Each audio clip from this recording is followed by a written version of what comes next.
Hello, and welcome to another week of the Abuse Cartoons live stream.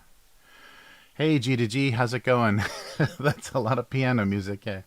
Sorry, I had to sit through a lot of that, but now we are live. So I hope everyone is doing well. We're close to a more regular schedule this week, so hopefully we can maintain. All right, so let me get my windows sorted out here. So hope everyone is doing well. Things seem to be somewhat normal, I guess. All right. But time to do the cartoons. Yeah, and I couldn't decide. There wasn't any real standout stuff for the convenience store from the convenience store this week.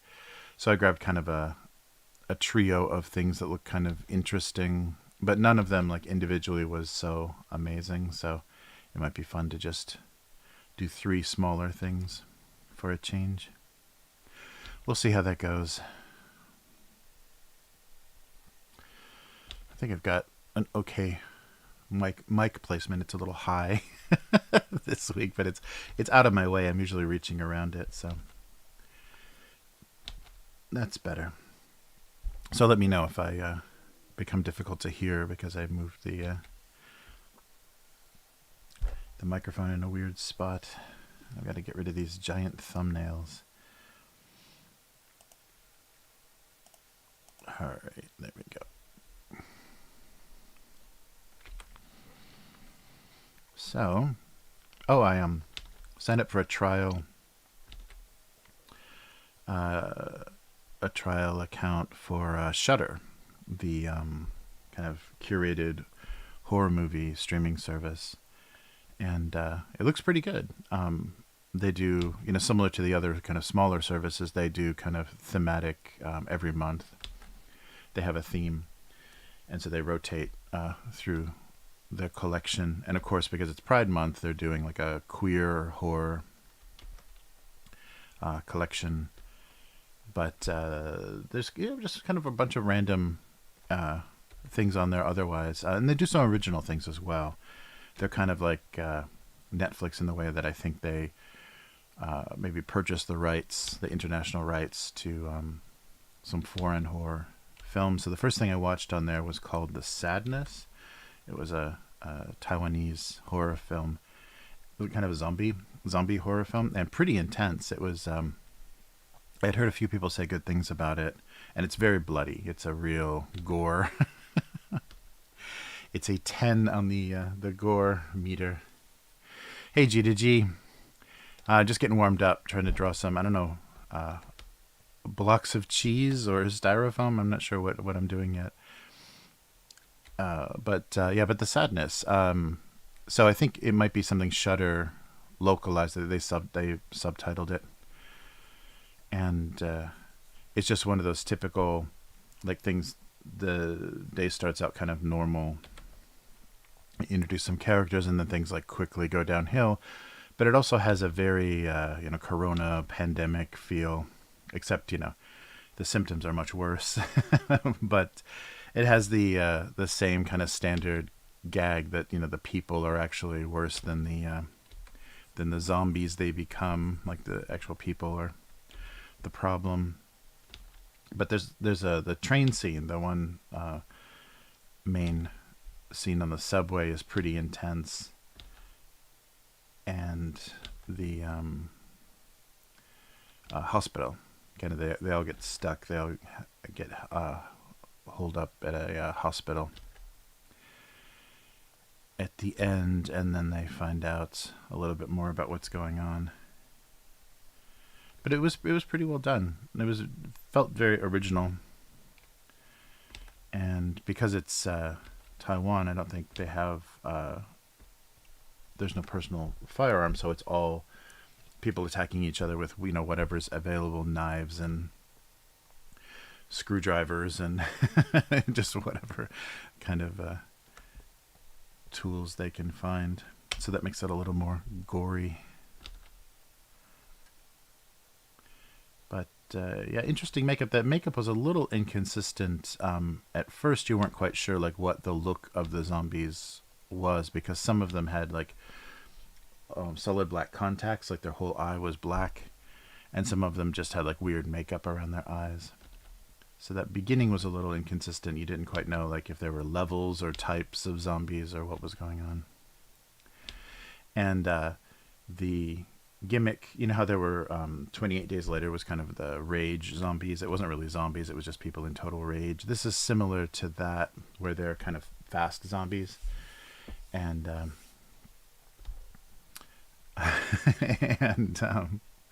they it's supposedly some adrenal system malfunction or something, so people become the worst possible versions of themselves. So all of their like lust and desire and anger and things come out. They manifest like intensely, so anything that's inside the person kind of comes out, which kind of works well in an Asian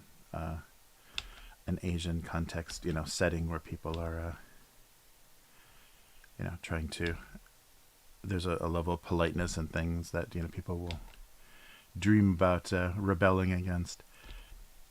And it's so it kind of goes from there. So you meet some people both before and after they've turned, and the thing that happened, like the thing you learned about them or whatever about their personality, before they became a zombie kind of, manifest comes out. So there was like an old guy that was trying to be friendly on the train to a young girl, and she rebuffs him, and so he gets very angry about that, and so he carries that whole anger with him into his zombie form. So it's just a fun way to kind of play with those ideas. But yeah, I guess we should consider ourselves lucky that the pandemic didn't go that direction, didn't end up being that gory.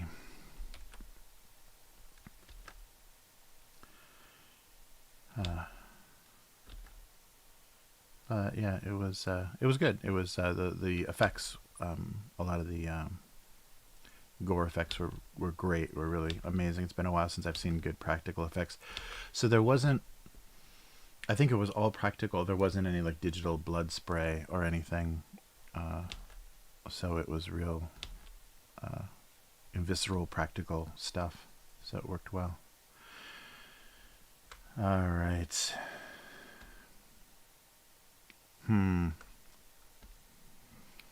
But yes, I'll keep you updated on if Shudder is any good. So if anybody's a horror film fan, it may be worth it. Like the other smaller services, it's not a huge catalog, but they rotate things monthly. So, they do kind of their own curating and programming. So you'll get some new stuff. And I think they do some original series too. I think they did a Tales from the Crypt or they did some sort of original series. I haven't found it on there yet. But yeah, it's good to see that there's a dedicated horror streaming service, because there's a lot like Criterion has some classic horror movies, and of course all the big ones, Netflix and stuff, has an okay selection. But a dedicated one is good, especially curated stuff, because they have a lot of international as well, a lot of Italian and yeah, classic international horror. All right. Sorry, I got a lozenge in. I was trying to get my throat cleared, and it wasn't doing it. Oh, it's pretty cheap. I think it's like $5 a month or something. Yeah, let me double check. I forget, because I'm on a month trial, and I just wanted to see what it was like. Yeah, and there's a promo code. I think they're $5.99, but I think if you do it annually, if you do it annually, it's $57 a year, so you save a couple of bucks, or $5.99 a month. And there's a code on the internet kind of floating around, because I think the original trial is 7 days, but there's a code that will give you 30 days. So I'm on a 30-day trial. But for anybody international, you need a VPN. It's I think it's only North America for right now, so you need a VPN to watch it outside of maybe US and I don't know if Canada. But yeah, I was curious about it. I've heard people talking about it, and I'm kind of always in the mood for a horror movie. Like when I'm flipping through the other streaming services, I kind of can't settle anything. But if it's the entire selection is horror, I can always find something that I want to see, or something that I was curious about. All right, yeah, let's try something a little more kinetic, but maybe not just these boxes. It could be cereal boxes.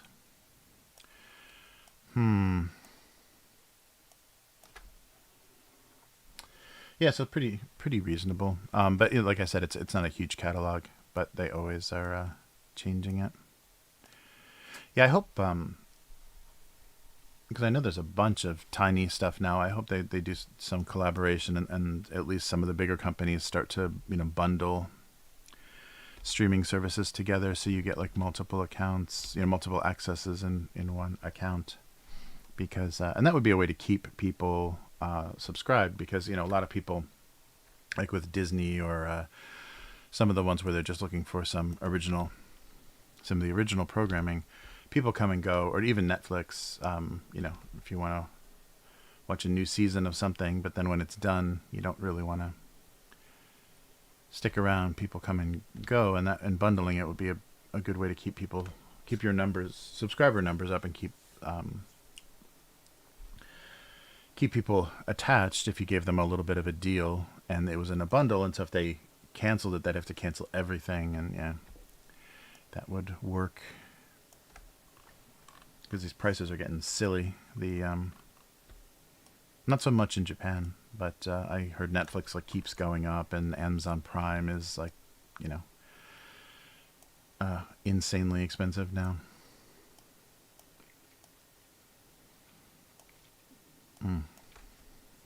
Hey, unknown girl, how's it going?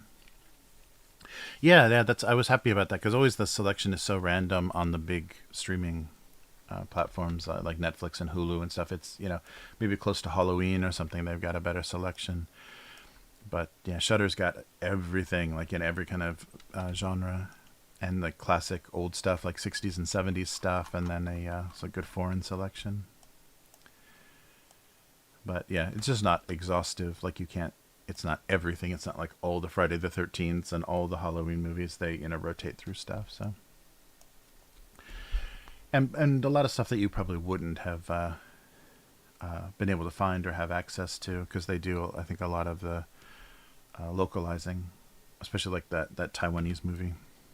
Yeah, I'm still not sure. They didn't reinforce in any of the dialogue or anything. I guess what they were trying to talk about at the beginning, the theme wasn't enforced very much. So the title of the film was The Sadness, and it might not be a great translation, but I was expecting it something more like Pulse, the Japanese horror film, where people literally, they came in contact with the dead, and then they just lost the will to live, so they just faded away into a shadow. They stepped back into the shadow and just turned to ash. I thought that was a really good depiction of losing your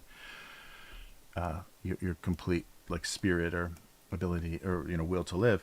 And so at the beginning they showed people kind of with their faces in their phones, and nobody was happy, nobody was having any good interaction. It was all very stuck in a daily routine, and so the zombie thing kind of disrupted it, and it made people follow their worst possible tendencies, but their passions, their angers, and their lust and whatever. So the title may have, the sadness may actually be normal existence, and this virus, whatever, I think it was, they showed it as a virus. It breaks you out of that and makes you incredibly incredibly passionate, but also very violent and terrible. Some good stuff, some good practical effects. It's good to see a film that wasn't all digital blood spray and stuff. Sometimes that's pretty distracting. I guess it's helped a lot with action films, that they can do really good, real convincing muzzle flash and stuff on guns, so they can do the real close gunplay, and they're not actually shooting blanks at each other. It's actually just air compression, so the gun kicks, and then all the other effects are done digitally, so that's made it a lot safer to do the really crazy gunplay, the John Wick movies and stuff. So that's good. But when you see the digital blood, a lot of times it's real easy to identify, and it just kind of miss and evaporates. So it's an alcohol-based blood. So those effects are not as convincing. They're good, if they're used sparingly, I guess they're useful. But for something that would have been this gory, you don't want to have unconvincing blood. Yeah, but by the end of that subway scene, the whole floor of the subway, people can't get anywhere because it's so slippery, because it's just covered with blood. It's pretty brutal. So I think so Taiwan seems to be somewhere in the middle, in their taste between kind of Korean and Japanese in the horror. So the excessive blood spraying, crazy over the top blood is very Japanese, but the the kind of showing the worst part of people and having people do like really horrible, upsetting things. It seems more Korean. That seems to, yeah, be something like the Korean revenge films and stuff. That seems to be something that happens more. So there, it's an interesting kind of. And this is just, I haven't seen a lot of Taiwanese horror movies. This is just the one example, but from this example, it seems like that director is, kind of in between those two ideas. All right. Yeah, I still haven't seen that one cut of the dead. The Japanese horror movie, the zombie movie that got so much attention a few years back. The premise is a Japanese film crew is shooting a zombie horror movie, and actually the zombie apocalypse starts in the middle of shooting the film. So there's this mix of fiction and reality that kind of comes crashing down in the film. And they said the concept was very novel and very interesting, so it got a lot of attention when it came out. It was on Amazon for a while, but I never got around to watching. What should I do with this?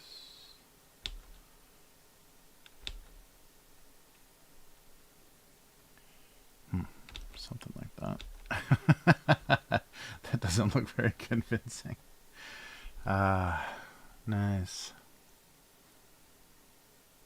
Yeah, they're gonna try to. I haven't used U.S. Netflix in a long time. Japanese Netflix isn't bad because it's got a ton of classic anime and stuff on it. The selection must be very different, and it's got a lot of newer TV drama, Japanese TV drama and stuff. And then it's one of the few places, because there's just not a lot of American television coming to Japan anymore. So Japanese Netflix is one of the few places that if you're a Japanese speaker, you can watch some of the more current American TV shows and stuff. So it's pretty useful here, and so is the Disney Channel. The Disney Plus here is pretty good too, because they have that whole Star, all the Fox movies and all of whatever Star is. I think that's a European branding. But that's got a lot of good stuff, and they play some pretty recent drama, like the Last Duel and stuff. Immediately came to that channel. So in Japan, they don't worry so much about keeping the Disney thing looking very kid-friendly. It's very mixed. It's got a lot of pretty brutal stuff. All the Alien movies and Predator movies and stuff are mixed in. So they're not trying to keep it super kid-friendly. And I think that's the problem that the US version is having. They're trying to maintain that weird Disney image.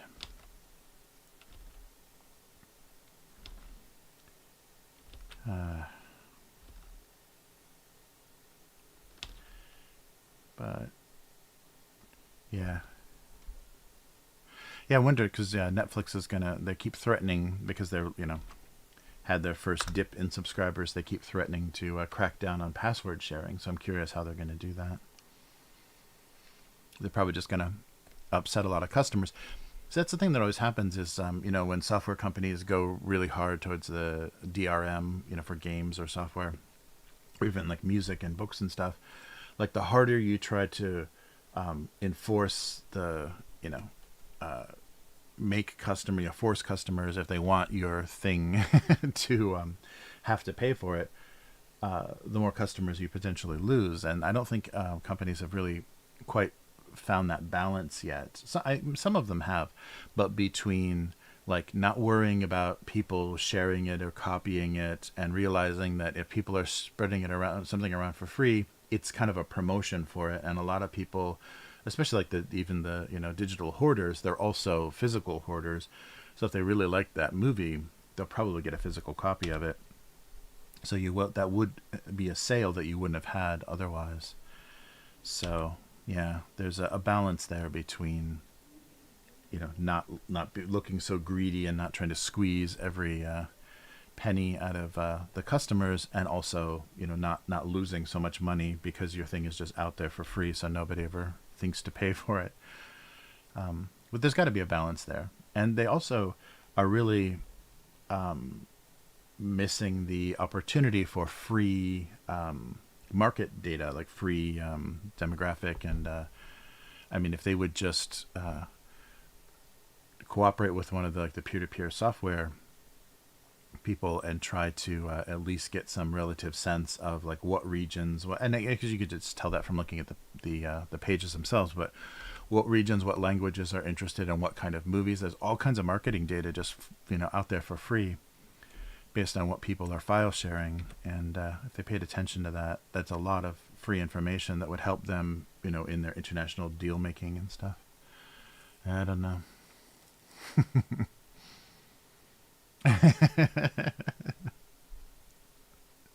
Yeah, that's true. I do that a lot too. I'll save something. Oh, I want to watch that, and I'll save it, and then I'll just walk away, turn off the Netflix. Yeah, but I'm keeping the Netflix at least until the second half of Better Call Saul is the last season, the season finale or series finale. Last half of season 6 is going to be on in July. And it's really good. It's really keep watching kind of background, behind the scenes discussion, and the showrunner and writers and things talking about that show. It's really interesting that they took a character that looked like he didn't really have anything but like a kind of a comic relief, like a sleazy lawyer character they took from Breaking Bad, and actually gave him a lot of depth and backstory that made him actually more compelling than Walter White from the original Breaking Bad, because his trajectory is more unknown. Like, you kind of know how he ends up, but they are showing you basically in like a black and white version in that show. They're showing you how he ends up, but the journey is much more nuanced and much more interesting. He's kind of pulled back and forth between doing the right thing and doing the wrong thing, and it's good. But even the actor, even Bob Odenkirk said, I don't think there's not enough. This character doesn't have, like, you couldn't watch a whole series on this character. It's just not interesting enough. But the writers really made it work. So yeah, I would recommend that if you've got access to Better Call Saul and you've seen Breaking Bad. It's worth watching. There's some really good drama in there, and I like the fact that the writers often admit they didn't know where things were going. It's just that's where the kind of the story and the characters took them. But there's a lot of trust. I trust their instincts and their decision making a lot, which I don't with so many other TV shows. Where if they don't know where they're going, obviously it's going to be a mess. Or if they're told, like Game of Thrones, if they're told in a very simple way, well, in my outline for the end of the the novel, this happens, and then okay, we just got to make that somehow happen in the story. That's still such a heartbreaker, how Game of Thrones just tanked, just died at the end. But it also, it was like the showrunners were so lucky to have gotten that gig, that job.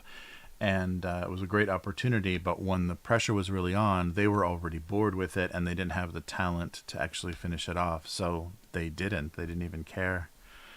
They obviously just handed it off to some, a weak-ass writer's room, and we got a weird finish that I think is going to be the reason that we never see the last two books of the Song of Ice and Fire, because people have already kind of seen the end of that story, even though there's differences between the books and the series.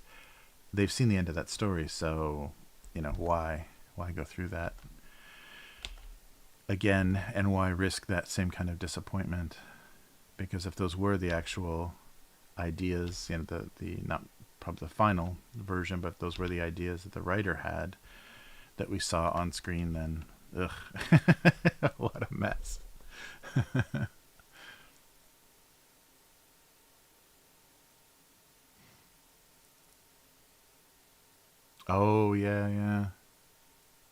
Yeah, that's a good point. Unknown Girl. That's a really good point. Yeah, if the end of the show wasn't out yet, yeah, I definitely would have been more careful. Yeah, I've had that same thing happen, and even with like Twitter is just the worst because people love to. And usually it's not even in their tweets. It's like in a hashtag or something. They'll spoil something. I really hate that. When there's a major character death or something, and somebody tweets about it, and they don't actually spoil it, but then they'll hashtag, RIP, whatever. So something stupid like that. Yeah. No, that's a good point. Especially, yeah, like reality shows and competitive shows. Yeah, you'll always have people spoiling stuff. And people do have, those shows are filmed so far ahead of time. Some people do have access to them earlier.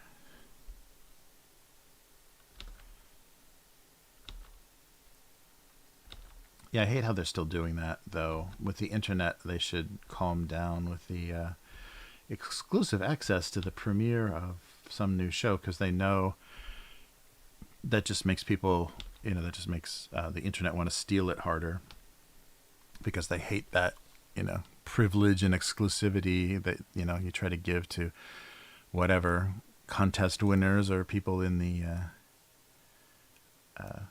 business or whatever. Yeah, that's why I think it's so funny during the Academy Awards season when all the screener discs go out for the people that vote, like the Academy members that vote. It's always their assistants or whatever that copy them, and then all of those movies, like all of the Best Picture nominees and stuff, are all floating around online because somebody's assistant copied it onto their computer, ripped the disc to their computer because they had access to it. All right, I don't know where it's going, but yeah.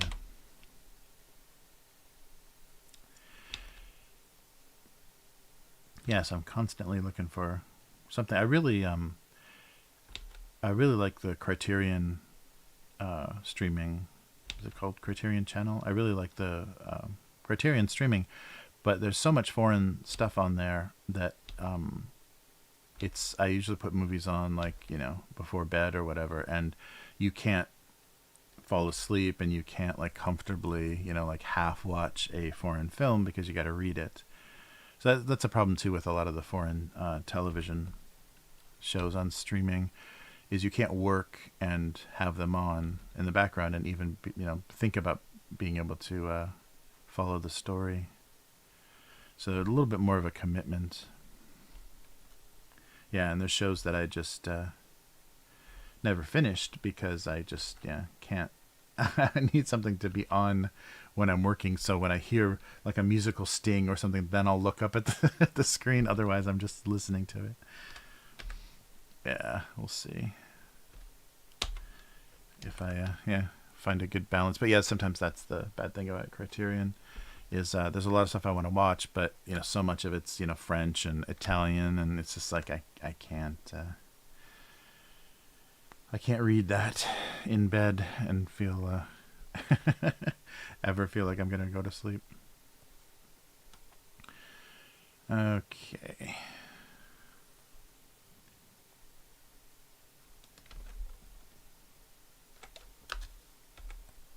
Oops. So how are you doing, Unknown Girl? Hope things are good for you. You've got cold weather, that's right. You're in an opposite type season, so yeah, just as it's getting... That's got to be strange, Australian tourists to Japan. So if you come here in the summer, like the worst kind of peak summertime, where it's really hot and humid, you're leaving like the snow. That has to be really bizarre. I did that, a few times going between like visiting relatives for Christmas. So between the Midwest and Los Angeles, that shift is really weird. You're like wearing shorts on the plane, and you get off and you have to put on a down jacket. So I've had that a little bit, but yeah, that's shocking. Oh no, I guess that Yeah, happened. Oh, that was a nightmare though, because I think I was getting sick. Um, the first honeymoon was in Florida,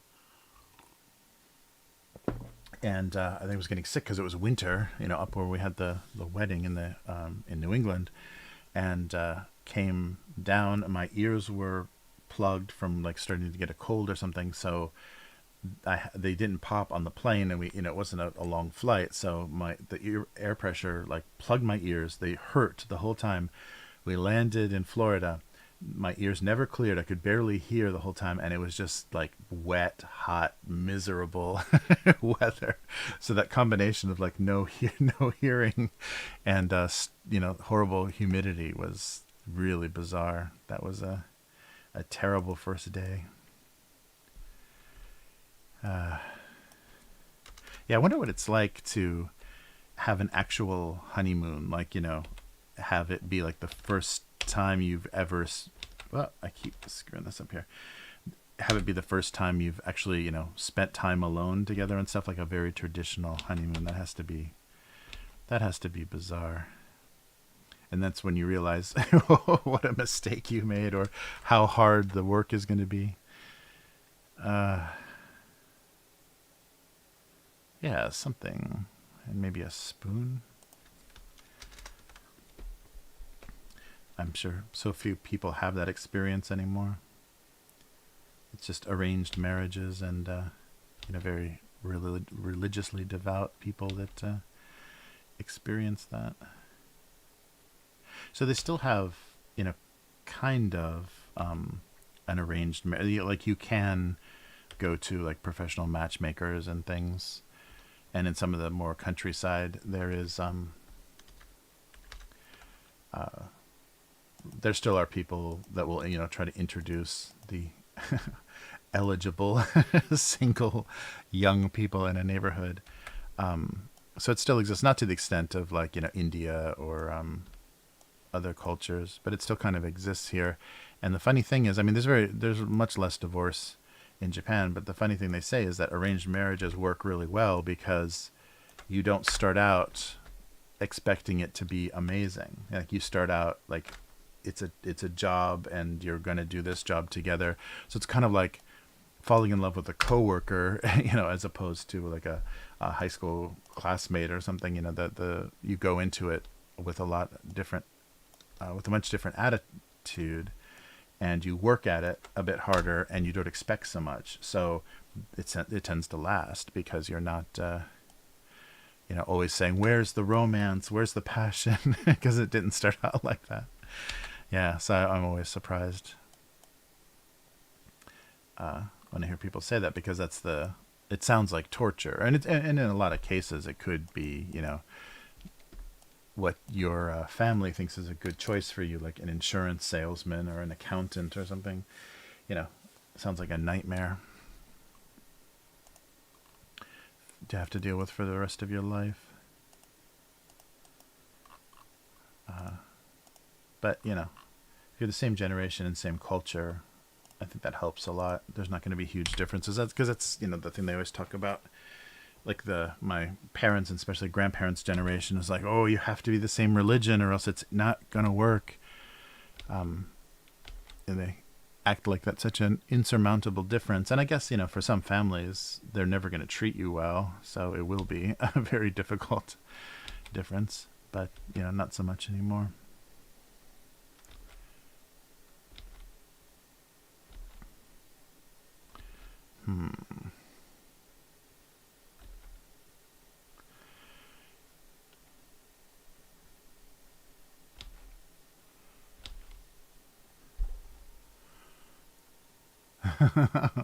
Yeah, that's so funny. The opposite season thing is still so hard to get my head around. And surfing Santa. What kind of blasphemy is that? Santa on a surfboard. Get out of here. Oh, interesting. Yeah, yeah. So super hot and rainy. Yeah, I haven't had that before. That's a Florida thing too. I mean, it's not really really hot there. Like it's not desert hot, but the humidity makes it unbearable, and then you'll get I don't know though, but you'll get like the sudden rainstorm. But I wonder if that brings any temperature shift or relief, because during the rainy season here, if you've got a hot day and it rains, sometimes there's a huge temperature jump, like 10 degrees Celsius before and after the rain. Sometimes going up or down depending on what the high and low pressure is doing. So sometimes it's really nice because you'll have a hot day and then it'll rain a little bit and then it just cools down, and so it's wet but it's cool. But most of the time it's wet and hotter. It's just more hot, and nothing is nothing evaporates. Like if you get wet in the hot, wet part of the rainy season, if you get wet, if you don't use an umbrella, just have to walk in the rain, you never dry. You don't dry out. You just stay permanently weird and wet. Hey K5, how's it going? Yeah, that's true too. Yeah, with the arranged marriages, unknown girl, the in-laws would probably be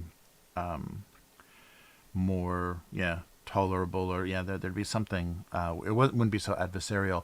Although, like famously, mother-in-laws, the husband's mother is a monster in Japan, and I think because in Asian culture, boys, especially firstborn boys, are always spoiled, and they're this treasure, and they carry the family name and everything. So the mothers of firstborn sons as mothers-in-law are monsters, are really, nothing is good enough for their special boy, and he can do no wrong. So if he's gambling and cheating and drunk all the time, there's nothing wrong with that. You have to just accept it because, he is completely wonderful. Yeah. So there's a weird reference, a weird preference in Asia for men that is very bizarre. That's where all the kind of cultural sexism and stuff comes from. It's just the value of male children is weird, and there are 60-year-old men that act like spoiled 12-year-old boys here. It's amazing. You can just tell the boys that were raised strangely, and that have been nothing but rewarded for their shitty competitive weird behavior, where they just treat everybody below them miserably. It's very bizarre. They've had to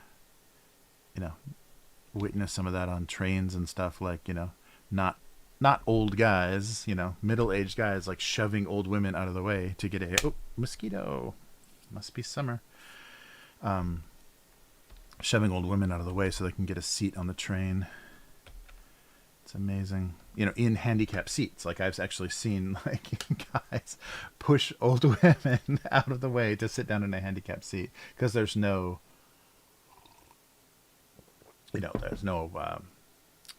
placard. You don't have a handicap or a what is it called? Preferred seating, or you don't have a special pass to sit there. It's just pregnant, elderly. There's a few guidelines for who should sit there, but you don't have to follow that. So I've seen so many middle-aged guys that probably treat everyone, all their coworkers, like garbage, then get on the train and do the exact same thing. All right, so what hot dog joke? Some kind of fast food, but not hamburgers. Hey Yum, how's it going?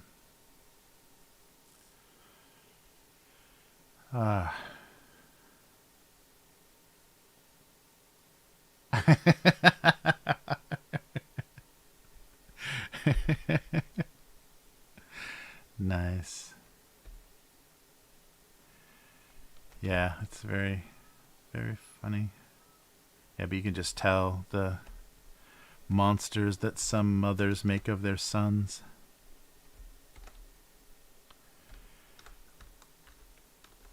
And then wonder why, they have multiple divorces and all that good stuff. All right, what kind of fast food? Maybe that's the joke, that it's some kind of weird fast food. What's a weird something on a bun? Yeah, but it's very very odd. Maybe not that big.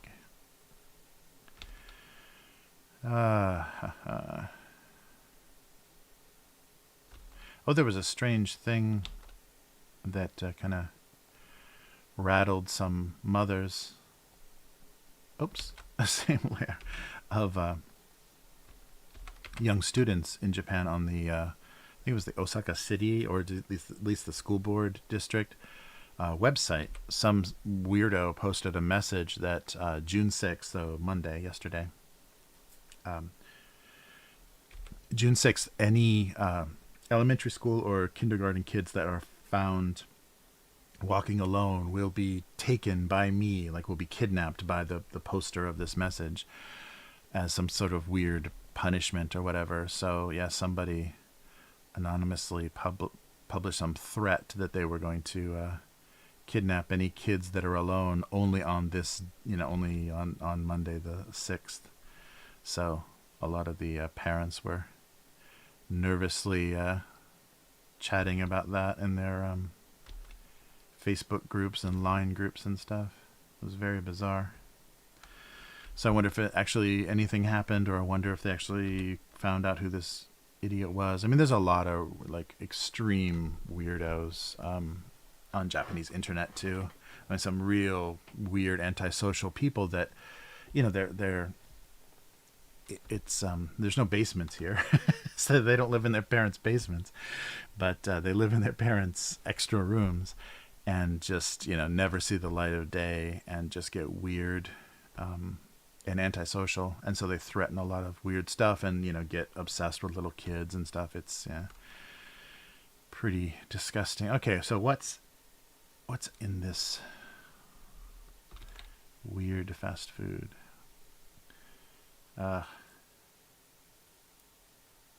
Low battery powered wrench.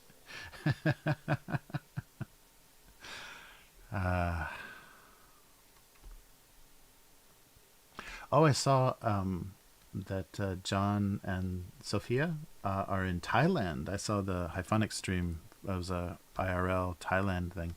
That's crazy. It's good timing though. It's good. It's probably hot there already, but it's not as hot as it's going to be, and it's before the monsoon and typhoon seasons start to really mess up Asia. So the timing is probably pretty good for a trip, because by the time the weather starts to cool down, then that's typhoon season. So yeah, you can't go in like late September. You'll be harassed by tropical storms. Yeah, I've always definitely Thailand is a country you want to go to as a couple, and not a single a solitaire male traveler. There was so many. I loved Thai Air. The Thai airline had a really good route for a while. They canceled it, but they had a really good route from Los Angeles to Osaka that was very cheap, and the food on the Thai airline was awesome. Their food was really good. But they were older planes. They were just kind of like, refurbished older airplanes. So the flight was a little rough. And there weren't so many modern conveniences on the plane, but very cheap and very nice staff and everything. But the flight went from Los Angeles to Osaka and one more stop in Bangkok. So Bangkok was the final destination, of course, for the Thai airline flight. So there were so many creepy guys flying by themselves of all ages. And so when you're waiting at the gate, sometimes you'll get to overhear some conversations and people comparing their stories and sharing tips about what to do, where to go, and how much things cost. It was really disgusting, though, because there are people that are basically sex tourists. They're unashamedly sex tourists. So I was watching this generational conversation. So a young kind of hippie-looking kid, an older middle-aged guy, and then a very old, very gray-haired elderly guy talking about where to go and what to do. And it was just So obviously the older guy had, had a lot of experience. So that was always the most revolting part of that plane, is that, yeah, it continued on. So you got those weird single travelers a lot. But yeah, I really like the uh, Buddhist art, the Thai Buddhist art. So I really like to see the temples and things in Thailand, because there's more of like a fire motif. So there's a lot of like flame and jagged, kind of interesting. They don't do like soft and gentle, like, halos and different shapes. It's all more like fire based, like things are flames, and I thought that was always very interesting. But yeah, can't do that by yourself. It's a very suspicious trip. Maybe a good couples trip. Oh yeah, yeah, yeah, definitely. Yeah, it's pretty close. Yeah, they're pretty close now, because all of Asia is Southeast Asia is very close together. Nice. Yeah, that'd be fun. Yeah, if they ever go to Japan, yeah, I'll definitely, wherever they end up, that'd be fun to get to meet them.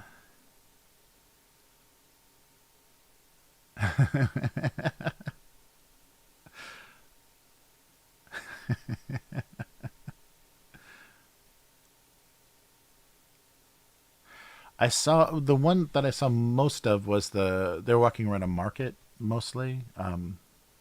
Yeah, it was just, I think it was the first half of a stream, and maybe it was morning. I can't remember if it was like early or maybe lunchtime or something. But they were looking for something to eat at a kind of daytime market, and I love those open air markets. There's always so much bizarre stuff. Like John was buying like a fried banana or something, or like a yeah. And the money, I have no idea about the Thai money, so they could charge me anything for.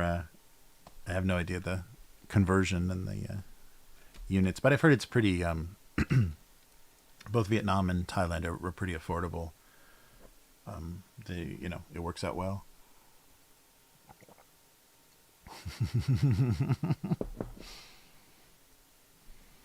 Mm. Yeah, it's funny. Yeah, although I'm sure I would get really sick. I'm sure I would eat something. That's my only fear of like traveling in kind of more uh, more dangerous food areas, like food safety, like less safe food. Is I would definitely, whatever bacteria or whatever was in the food, I would run into, I'm sure, at some time. Yeah, I would love to see India and a lot of the countries that I enjoy the food of, but I'm worried that yeah, without the safety of the Japanese version of it, I would probably make myself sick. And then traveling and being sick is probably the worst thing. It's pretty miserable. So what are we doing here? I guess I'll just keep drawing until something makes sense. Yeah, that's the only thing that I would worry about, is getting some, because I had the only experience I really had with that is when we were in Leningrad, when it was still Leningrad. They were having some bacteria problem, some safety problem with the water, so you couldn't drink the tap water, and you couldn't even. They encouraged you to not even like wash your face with the water coming out of the shower or the taps, because if you ingested any of it, you get sick. And everybody got sick. Like more than half of the students that I was with got sick, kind of a stomach bug from the water. So the only thing we could drink were these really expensive bottles of mineral water, like carbonated mineral water, really tiny little glass bottles of carbonated mineral water, which are really expensive, or Pepsi, Russian Pepsi, or vodka. And guess what the cheapest thing was? Vodka. So we all drank vodka, like warm vodka Pepsi, the whole time. So everyone was really drunk and throwing up from being drunk, or throwing up from being sick from the bad water. And yeah, so lots of yeah, horribleness.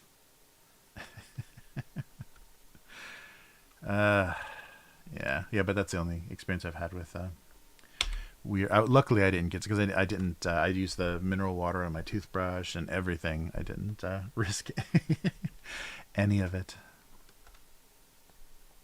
Yeah, I've heard even like some countries with bad water, even the ice is a little bit dangerous because it doesn't completely freezing doesn't completely kill everything. So when the ice cubes thaw back out, you're still at risk. And I just I don't have the stomach for it.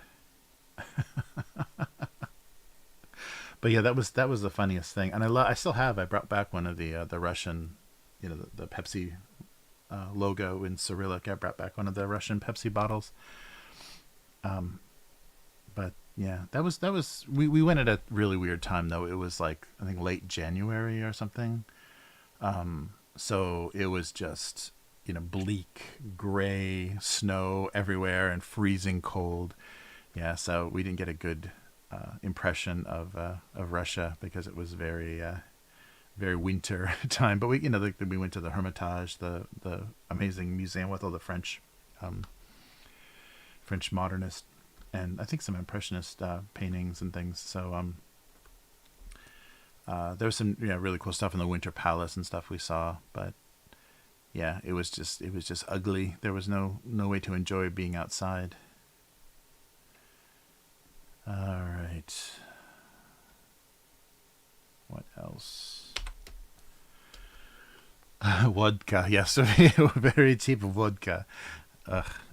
That's Pepsi and vodka. So yeah, those were your options, or like a $5, little mineral water. Ugh. Yeah, really funny. But people were surprisingly friendly, shopkeepers and everybody, because we were just high school kids. But yeah, people were surprisingly friendly.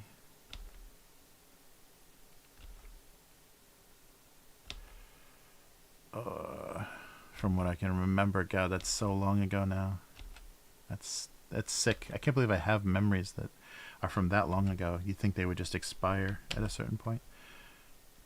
Alright, I don't know what I'm drawing anymore.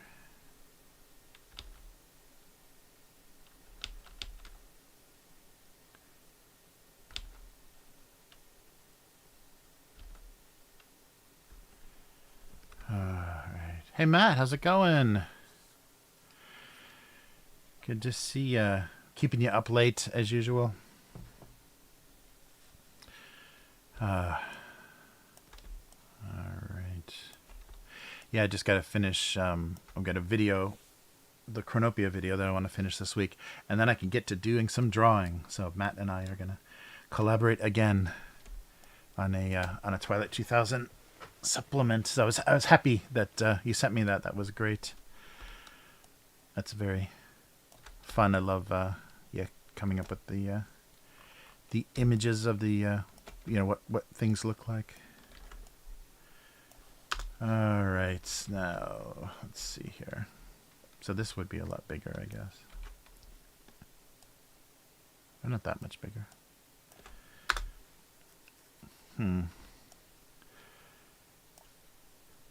Yeah, I'm trying to think of like baseball foot. I don't know what this is. This paste? A jar of honey?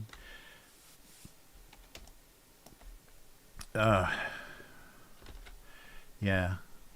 But yeah, that's really cool. Thailand in the early summer. Yeah, but I would imagine already most of Southeast Asia is getting pretty brutal temperature-wise. And it's just wet, that the problem is it's just super wet.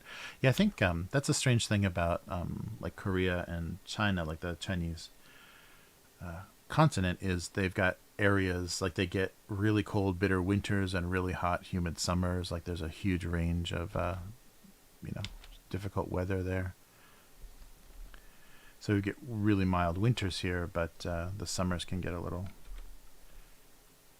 brutal. But both would really suck. Really bad winters and really bad summers would be the worst. The worst of both worlds.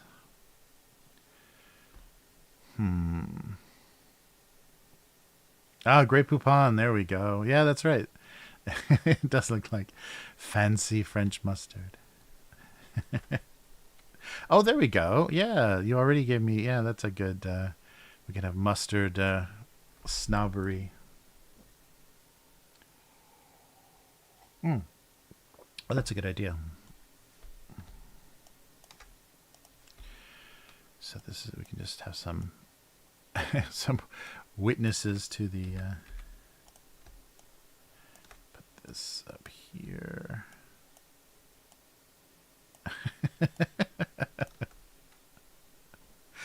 Yeah, everybody just kind of giving up. That's it. Yeah, that's good. To the mustard competitiveness. Yeah, maybe thicken this up a little more. Not too much. Is that better? Yeah. All right. So the hot dog just left. I don't think there's even going to be a hot dog.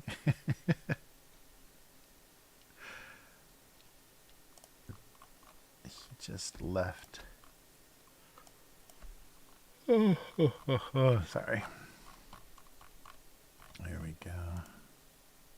Yeah, it sucks. I've really had to be careful with coffee lately. It's really been like a couple of streams I've been just drinking out of the pot of the percolator coffee, which is a lot weaker, but it's just been messing me up really bad. So that sucks. It's one of my favorite things in the world was just black coffee, but it's beyond my reach now, and you know, more than 2 cups of coffee, and that's it. Oh, actually, I should. No, I guess it's okay to have it like kind of unbalanced. But I'm easily wrecked. Yeah, let's try coloring this and see how it looks. So I want that really bright mustard yellow.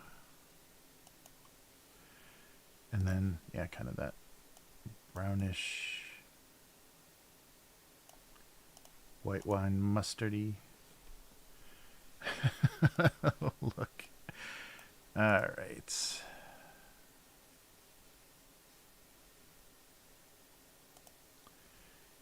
And this is all going to be, I should put some different colors on the packages. Everything's going to be kind of bright. So the bun color.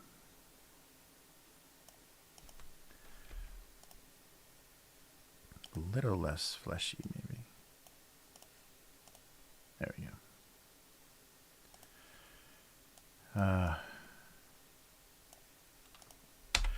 That's cool. That's good that travel. Yeah, that's the one thing though. Maybe Japan isn't completely open yet. It's they increased the limit to like 20,000 people, but I think you can still pretty easily hit that limit because I'm sure Tokyo has an insane number of people, you know, going in and out. But they can probably hit that limit pretty quickly. So then you're just stuck at the airport waiting for the next day for them to reset their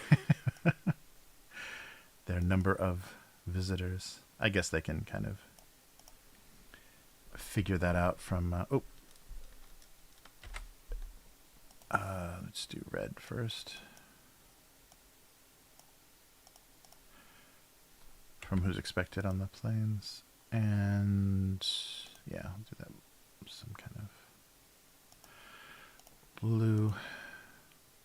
Yeah, I think it's still not perfect. And there's still some countries that are not on the list of acceptable. I think because China still has their lockdowns, so it's keeping them off the list. I'm not looking forward to that. The return of the swarm.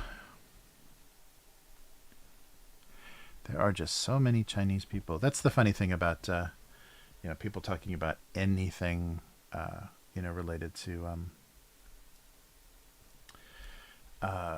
cultural voices or cultural appropriation or whatever. I mean, most of the world is Chinese. Or I guess Asian, if you include India and everything. But so it's like, why are we even like fighting amongst ourselves with anything about Western culture. Most of the world is not Western culture. And most of the world doesn't even care what happens in this part of the world. Yeah, it's just funny. The self-importance. I guess we get that from the Brits. That self-importance is pretty hysterical. All right, and some sort of... I don't have any idea what Grey Poupon looks like. But I'll try to make it look like a fancy mustard. Oh, maybe on a new layer.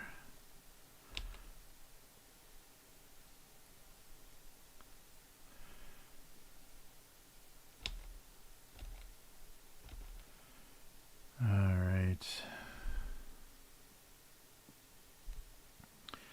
Yeah, that works. And maybe some kind of pattern on the...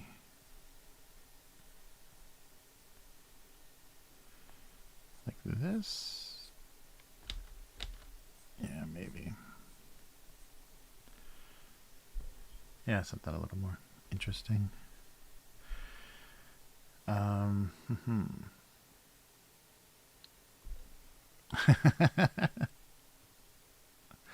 Darker colored mustard, yes.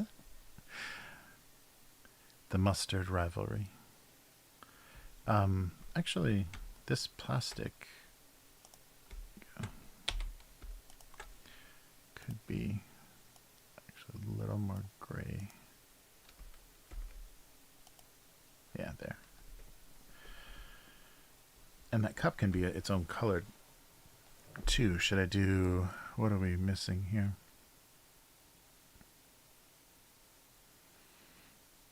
Like a greenish, like a minty green. Oh, it looks pretty sickly. Let's see. Yeah, but then not blue.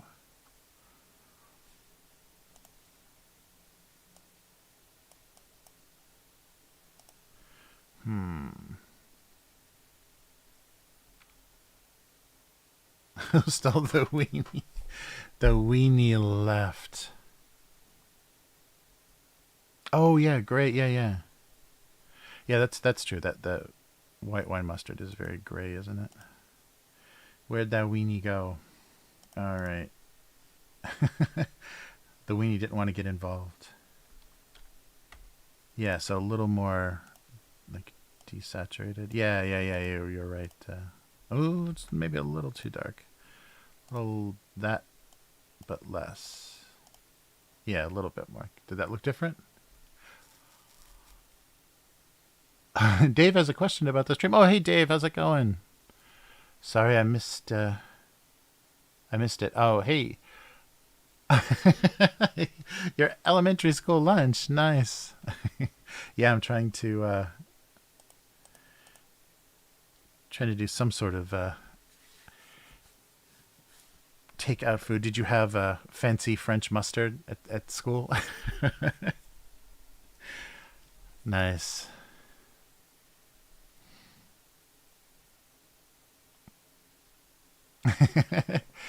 So Dave, this is a cartoon, a weekly like single panel gag cartoon that I draw. So single panel just means one image and then a little joke at the bottom, kind of like a magazine cartoon.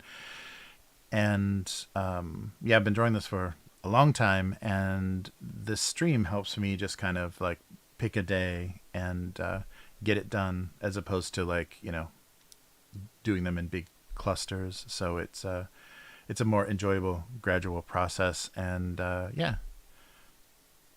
Oh, it didn't make a noise. Oh, sorry about that. Let me see if I can. Thanks for the sub. I'm totally blowing it. Wait, what happened to the... oh, there it is. Oh, it's behind my Photoshop. Let's see if I can... oh, actually, oh, there it is. Yeah, not doing good this week. Let me see if I can...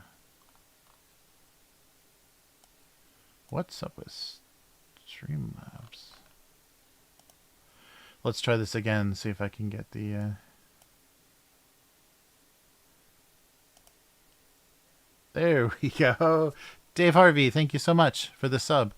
Yeah, so this is Domestic Abuse, a weekly digitally drawn gag cartoon. And so the chat is very helpful in helping me with inspiration. So if you watch any of the earlier streams before there was much of a following, it's just me talking through an idea, and I very easily get stuck in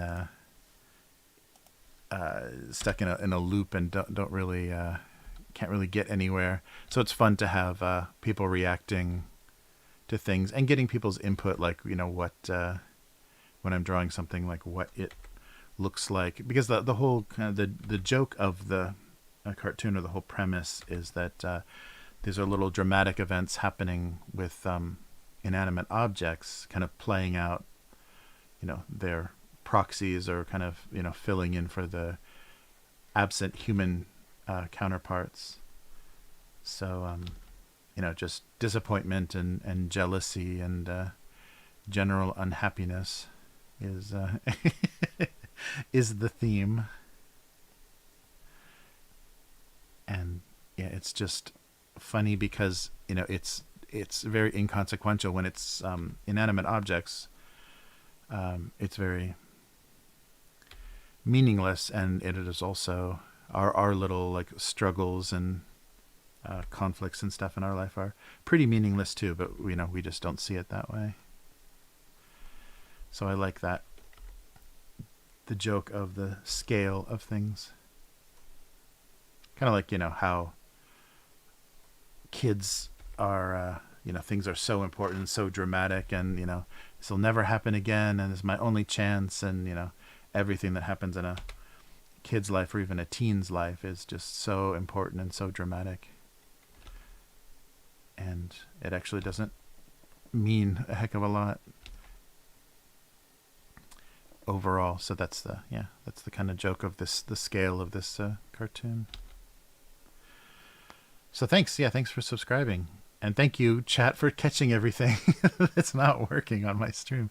I don't know why originally the sub didn't work, or at least the sound. Yeah, so feel free to poke at me in chat when I miss things. I don't want anybody to feel ignored, but I get distracted.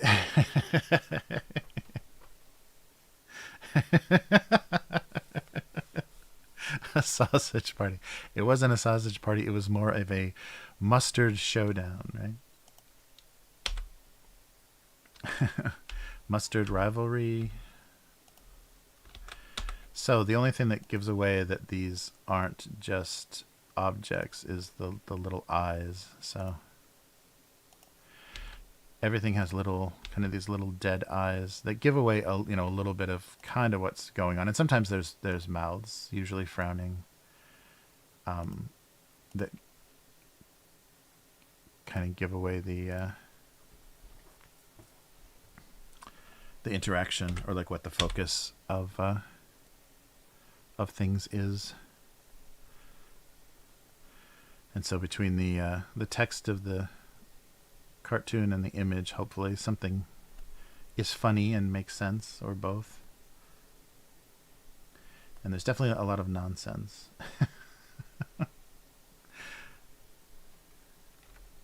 Yeah, when I'm just trying to do something odd, or just kind of non sequitur, sometimes the reaction is always, it's pretentious. I don't get it. This must be above. It's just supposed to be surprising and stupid, but people are easily insulted. All right. So there we go. Yeah, some sort of mustard.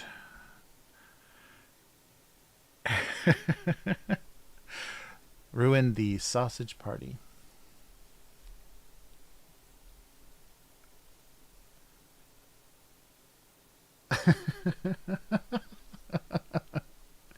I've never seen that, K5. Somebody slipping hot dogs into people's pockets and waiting for them to find it.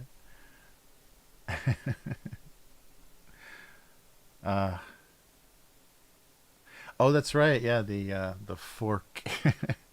Oh, Matt is saying, hey, if I wanted to put a fog effect over map edges in Photoshop, yeah, maybe a brush would work better. There's not there isn't anything that does the randomization very well. I think as far as filters, they kind of have a recognizable pattern, so nothing looks very organic. There may be like new third party filters that look better, but I would think a brush. Yeah, there's probably, if you search for Photoshop brushes, people have probably done fog and clouds and stuff that might work better, and then you have control over the randomness. And then you can also, yeah, break it up into different layers if you want, or if you're trying to reveal a map and stuff. Yes, I would say brush tool with like a specialized brush would probably work best.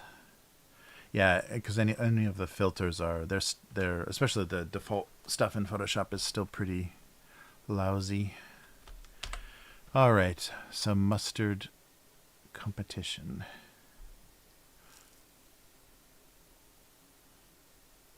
Ah, Ross Creations. Ah, Pickle Pocket.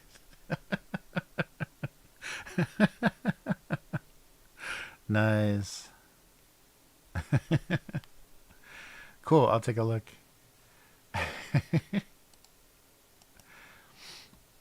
That name sounds familiar. I wonder if I have seen something by Ross Creations. Okay, let's do my typical blue bowl. All right.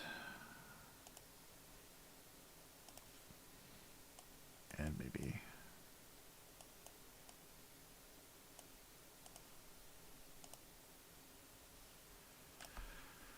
something like that. Oh yeah, maybe trying to find that perfect green again.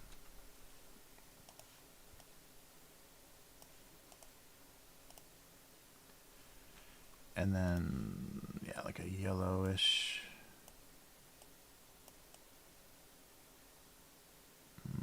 Yeah, maybe that, or the pages.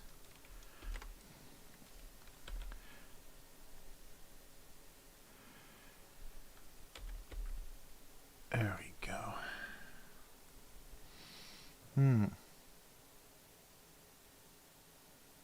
Oh, that's weird. Yeah. Yeah, I've noticed that a lot. Some of the things I used to watch all the time that I know I'm still sub to, I don't get any notification. There's a really, like, YouTube has a really weird way that it prioritizes certain things. There's certain videos that I'm notified of all the time that I never watch. And then there's others that I'm subscribed to, but I just haven't been notified of any of their new stuff in a long time. And I'll go to the channel and see they've released a bunch of stuff that I haven't seen. I wonder what that is. Yeah, and I keep I think my the algorithm is all screwed up for me because I've been watching a lot of stuff like longer form discussion stuff or history stuff at night, and then it just auto plays the next thing. So I've been auto playing into some really weird history channels and stuff. So it's the things that it recommends have been really bizarre. Just like really obscure history I have no interest in. But obviously they've played while I was asleep, so the algorithm thinks, oh, he's a big fan of the Thracians or whatever. Yeah, it's funny.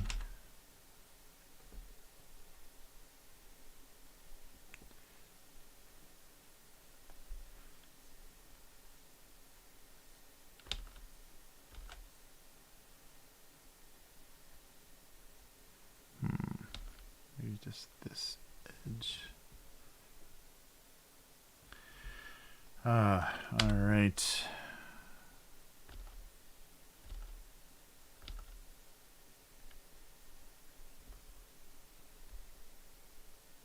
Sorry, just getting obsessed with my highlights. Yeah, I wonder if I've been making things too shiny recently. Yeah, subscription notifications. It's all the gotta smash that bell. Yeah, I think I've got the for just about anything I'm interested in. I've got the bell turned on, but it's oh, you know what though?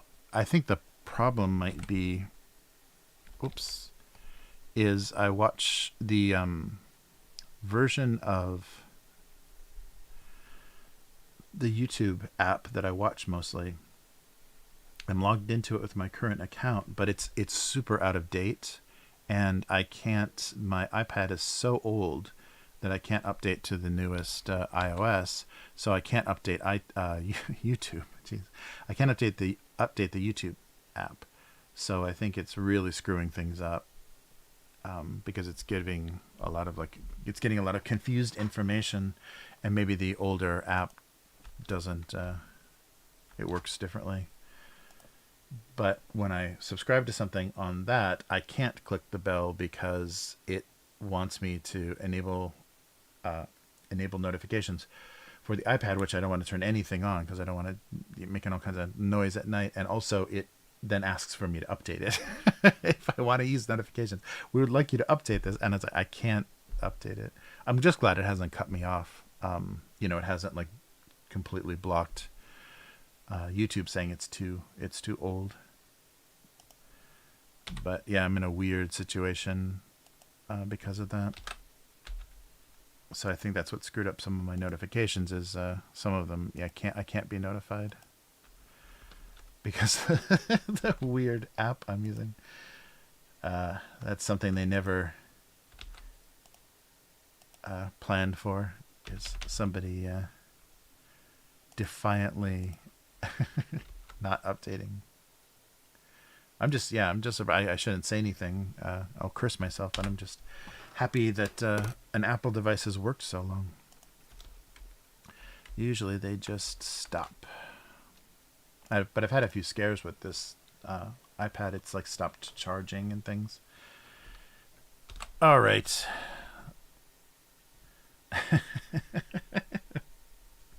Okay, so maybe there should be coffee in that cup. That might be good.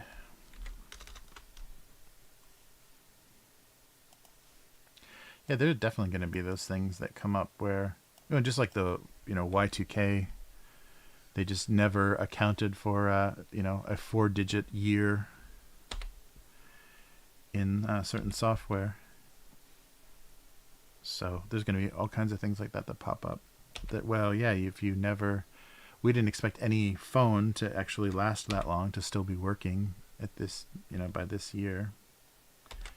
So what's going on here? Oh, that's already all shadowed. So maybe highlight. Yeah, there we go. All right.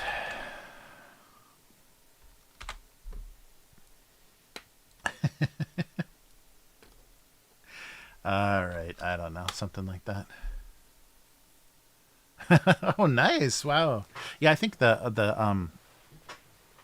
iPad is about 10 years old too. Yeah, it doesn't. The battery it's always plugged in. That's why it's the bedside monitor, basically, because it only lasts for an hour. The battery is useless.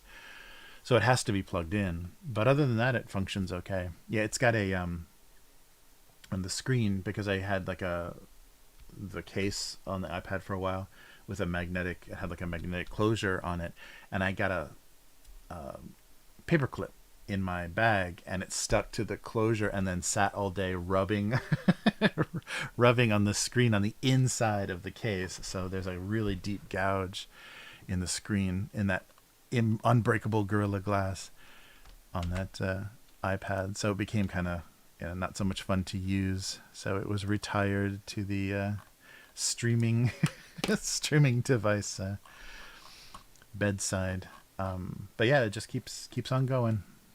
I'm just waiting for the backlight or something to die just suddenly. But that was scary. Yeah, maybe a few years ago.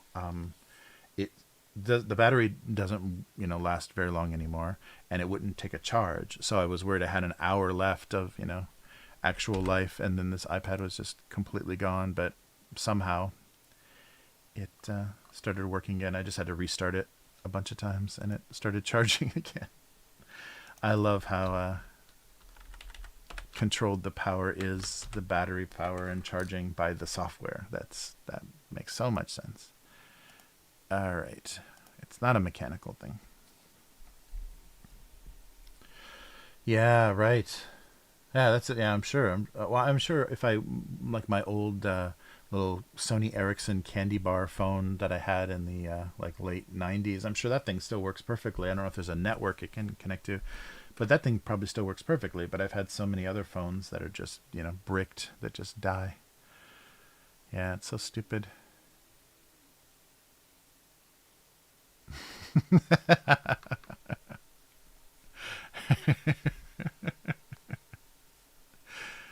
Uh,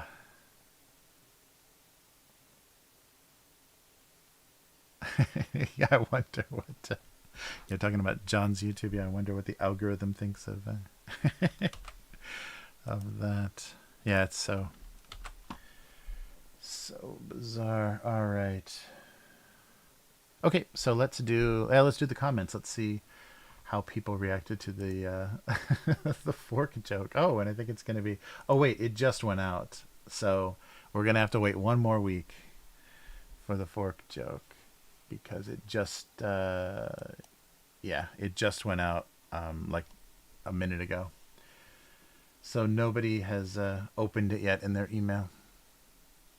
All right, so yeah, this is the one that we'll we'll wait for the strange reaction. So June 7th, today's reaction. So this was the first time they had experienced a fork in their relationship. So we'll see if that suggests anything. We'll wait until next week. Anyhow, June 2nd was an ice cream sandwich should never feel like a disappointment. Whoa, 27. Those are almost yum numbers.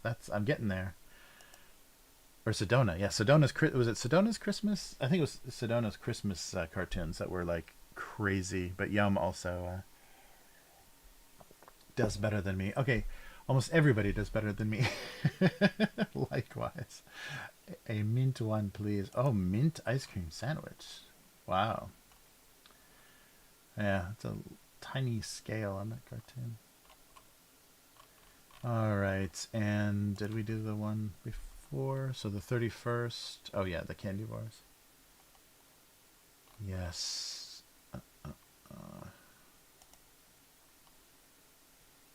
Yes. All right. Yeah, we've done everything. So we'll wait and see the fork in the relationship. What happens? Oh yeah, I wonder if I should just share these. That's probably a good idea. Share these to my Twitter, my abuse cartoons. Twitter. Oh, Christmas. Wow. Look at that. DVDs, sporting goods, and gift cards all felt the pointlessness of being wrapped. Oh, I'm the first one to actually like that. Sporting goods. It made somebody happy to unwrap it. Huh. I once wrapped a large handsaw for my dad to give my brother-in-law for Christmas. No box. It was immediately known what it was. It was hilarious. Good one. 6 years ago. I'd like to wrap these types of things in an unnecessary large box with some canned veggies, nuts, or cider, so it's the wrong size and weight and no one can tell. P.S. I got the idea from my dad who gave my mom a ring that way. Oh, nice. All right. Wacky Christmas gift wrapping. All right. May 17th, 11 years ago.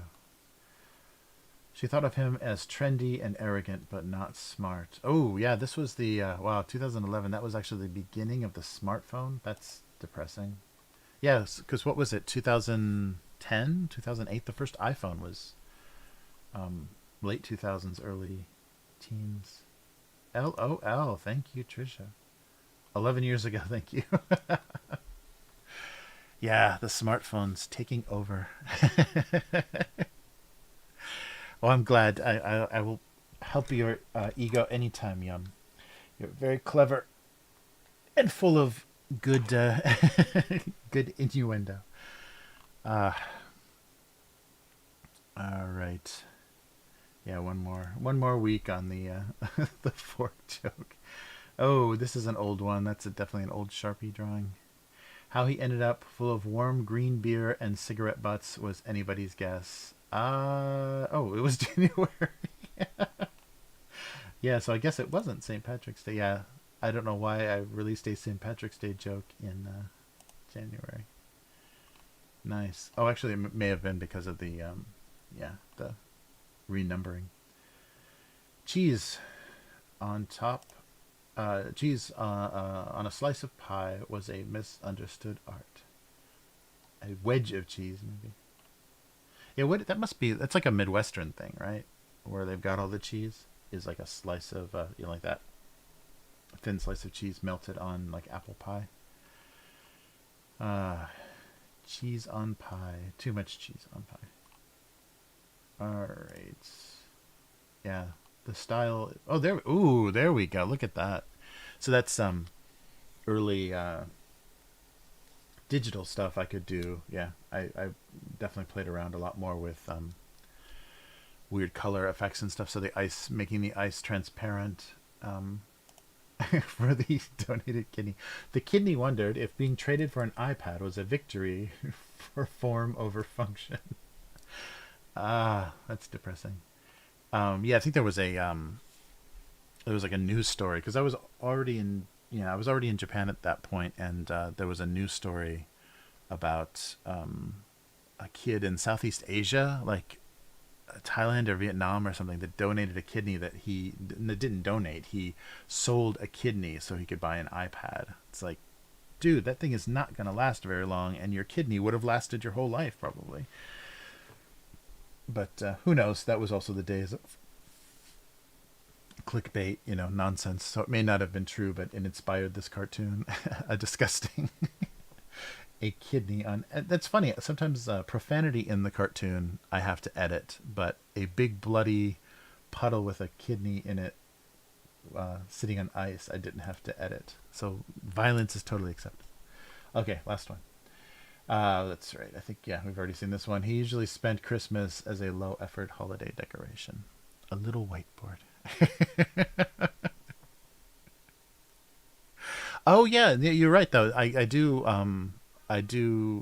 often like infer blood, like something it's like tomato juice or like cherry Kool Aid or whatever that stands in for murder. But yeah, that's probably true. Yeah, and it's probably the fact that nobody saw that the syndicator didn't say anything. But that's probably the goriest thing I've ever drawn. I blame Photoshop, the freedom of Photoshop.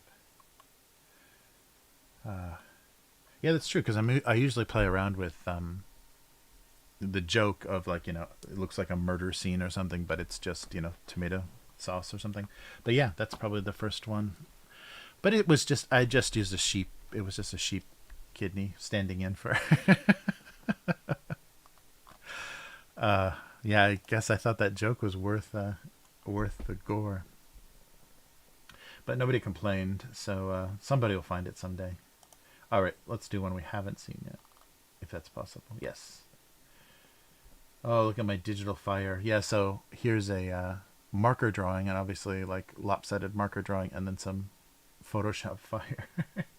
He knew things would eventually catch up with him. Ha ha ha. Lighter fluid. Good thing the cap's closed now. Uh, he should be fine. Uh, more. Oh, Yum requesting more murder weapons and weird stuff. Yes, really, really go for that domestic violence theme in the cartoon. Oh yeah, somebody was just reading on a podcast. I think this is just the U.S. The stats for just the U.S. gun suicides so far, because everyone's like all talking about gun stats now. Gun suicides so far this year are like around 10,000. So that's insane. Like that beats everything. I don't think there's maybe heart attacks or I mean just that's insane. I think, and that's something that they don't talk about, like when you're talking about guns in America and American gun culture. That's the thing that they don't talk about is how much they're used in suicide and domestic violence. You know, people threatening each other with guns, or guns, drunken people with pointing guns at each other and you know, intimidating each other, or whatever worse, threatening each other. But they don't talk about that aspect of it. It's only the more, dramatic spectacle, like the mass shootings and stuff, which I probably shouldn't be talking about on YouTube. I'm sure that's already on their list.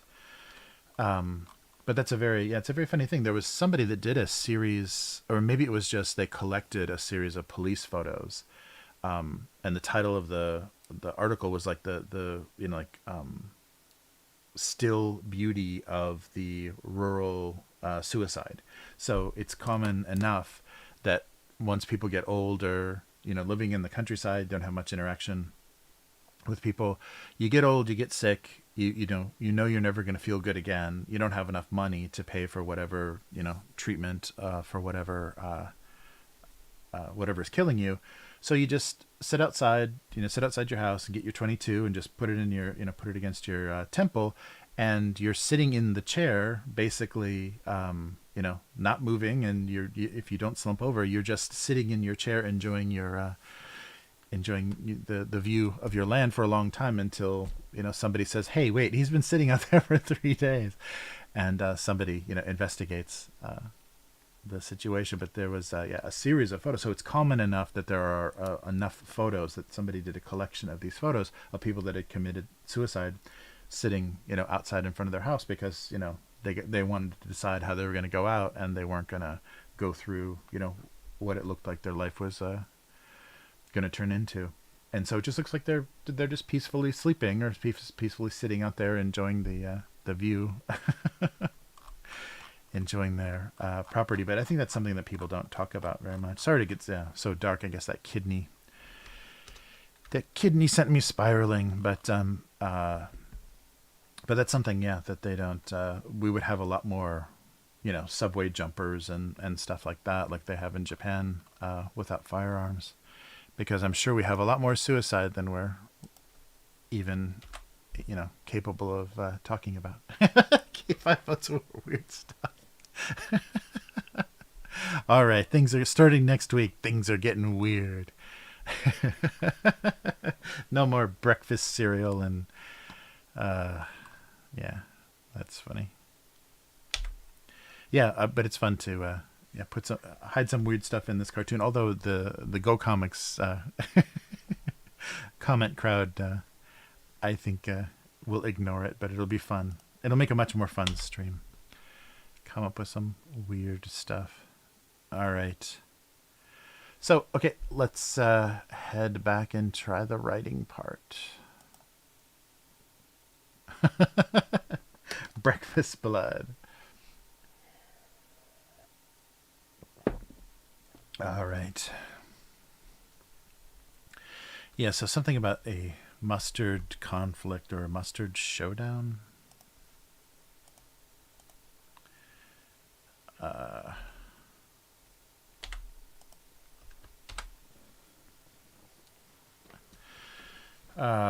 So lunch was derailed, or the meal, maybe just the meal, so we don't completely. Can I not capitalize anything? It's completely derailed.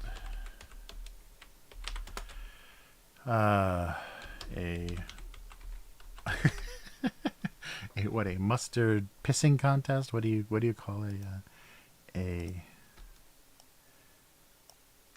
mustard rivalry? That doesn't sound as funny. What was the first thing I said that I liked?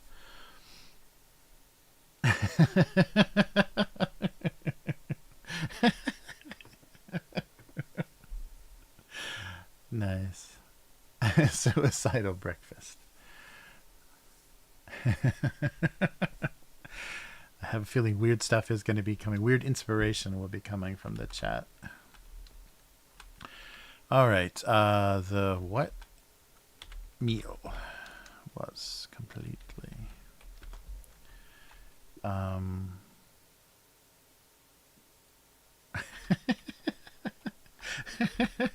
Or how about the missing hot dog made the mustards just blame each other?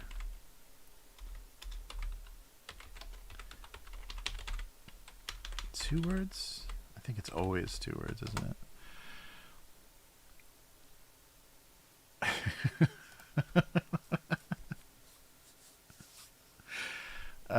Maybe a missing hot dog is a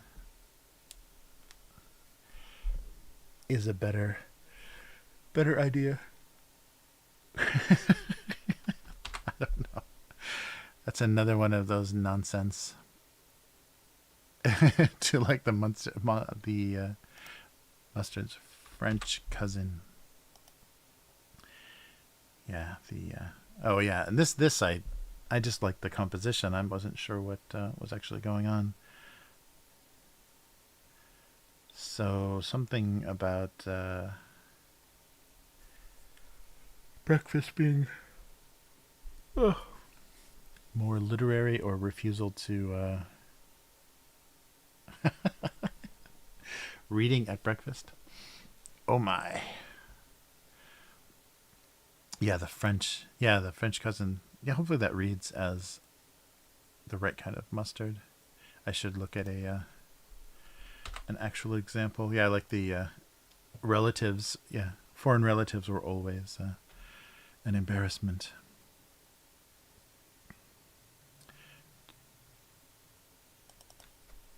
Just maybe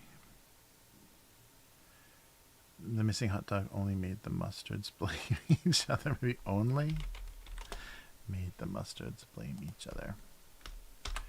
All right, they needed to send out a search party. This was the first time they experienced a fork in their relationship. I can't wait to see if anybody has a weird reaction to that.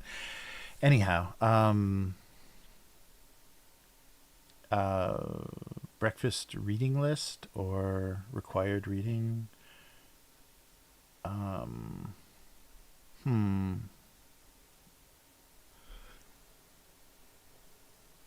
Xenophobic picnic. Nice.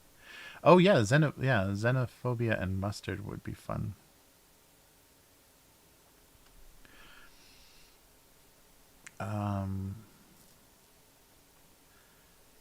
First time, let's see. So mandatory reading. Is that the phrase? I'm thinking of required reading. That's right. Ooh, I'm starting it almost the exact same way. Oh, wow, yeah, that I guess I read that, so that phrase is just in my head. This was the first time. So how about don't say that, say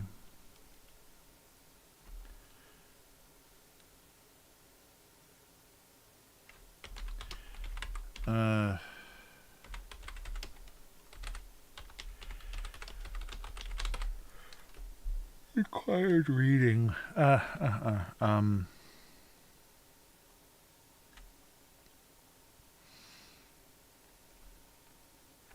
Involved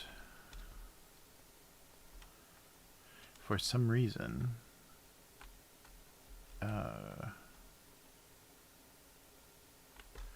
Or should never require.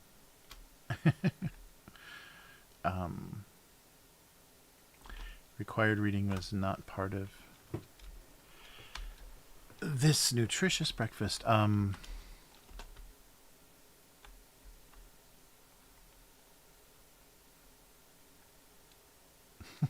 Breakfast required reading. There we go. Something. Yeah, I like the xenophobia because it's kind of like a very American, looking hot dog basket. we don't we don't like your kind around here. Uh, yeah, maybe a French mustard. Xenophobia. Yeah, missing hot dog just means I should have drawn a hot dog. Why is this an empty bun? Um, yeah, the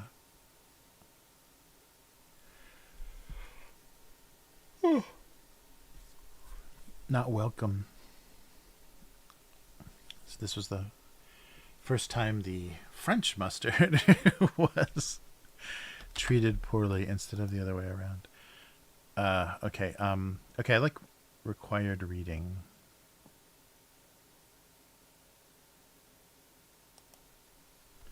Should not come with.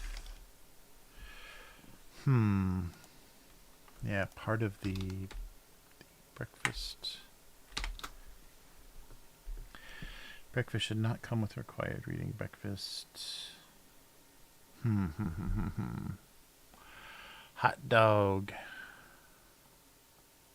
Oh. Did I? Is it one word? Is hot dog one word? Oh no, is it?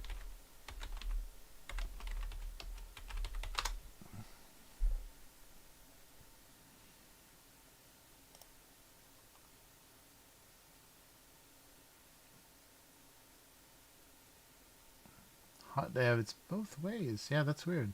Yeah, it's both ways in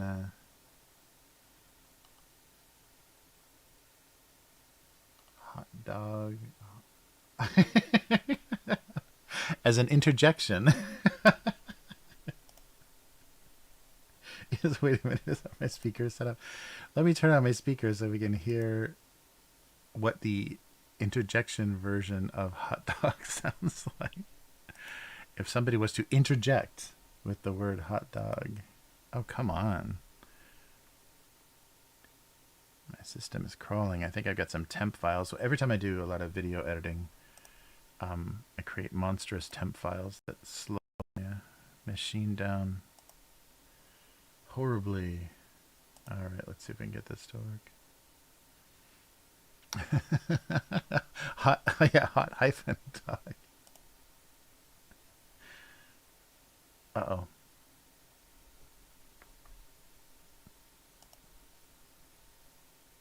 I don't think it. Hot dog.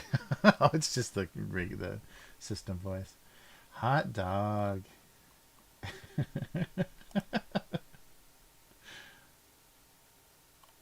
Wow. What a slow moving website. Hot dogger. Hot dogger. That's funny. So yeah, as this is a verb. Oh, no, okay. So yeah. So one word verb, two words noun. Yeah, Frankfurter. A Frankfurter. An intransitive verb to hot dog, to perform in a conspicuous or often ostentatious manner. Yeah, so the verb is one word. And to be a hot dogger,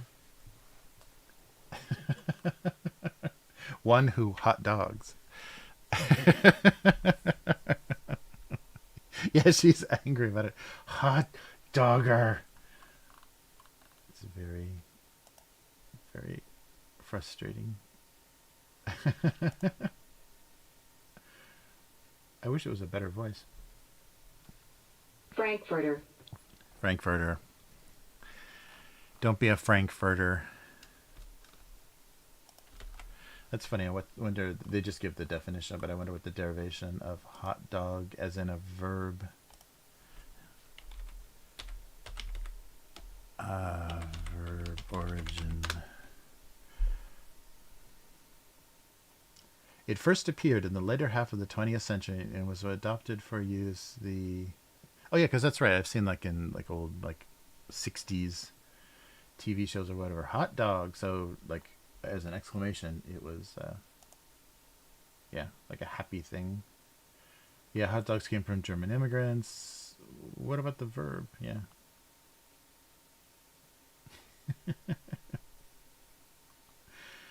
Uh, yeah. I guess we need the urban dictionary or something, yeah, because it just keeps talking about the food. Corn dog. Oh, yeah, so corn dogs in Japan are just called big American dogs. So American dog, because they mostly have sausages here. I don't think they really have. I don't think you can get hot dogs. They mostly have the European like kind of sausage with a snap to it. So like wieners or Frankfurter kind of stuff. So they've got the casing that snaps, and they do. But the convenience stores do carry corn dogs, and they just call them American dogs. I guess because maybe the first exposure to them was like American fairs or amusement parks or whatever. Hot dog.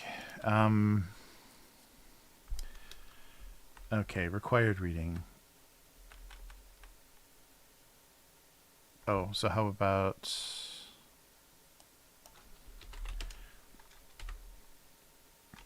required reading was the worst part of breakfast.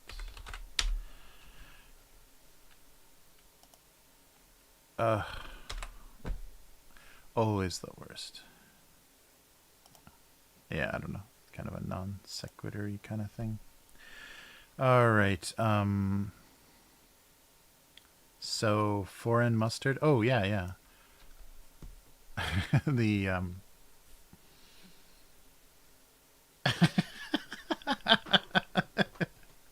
Yum's got a big American dog. Korean rice flour corn dogs. Oh, that would be good. Yeah. Yeah, right. Because the rice flour would fry up a little differently. Yeah. Oh, that's cool. Yeah, I don't think those have come to Japan, but I bet that would be good. That's right. Maverick. Yeah, has anybody seen the new? Oh, I hope they're not calling a 60-year-old Tom Cruise a hot dog. You tired old hot dog. All right. So yeah, I think the xenophobia angle is much funnier. Um. Uh. uh.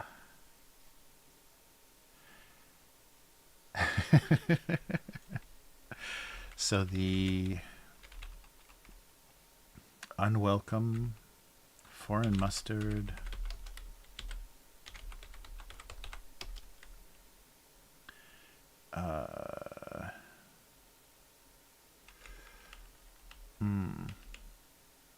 So a surprising amount of xenophobia. Um, hmm.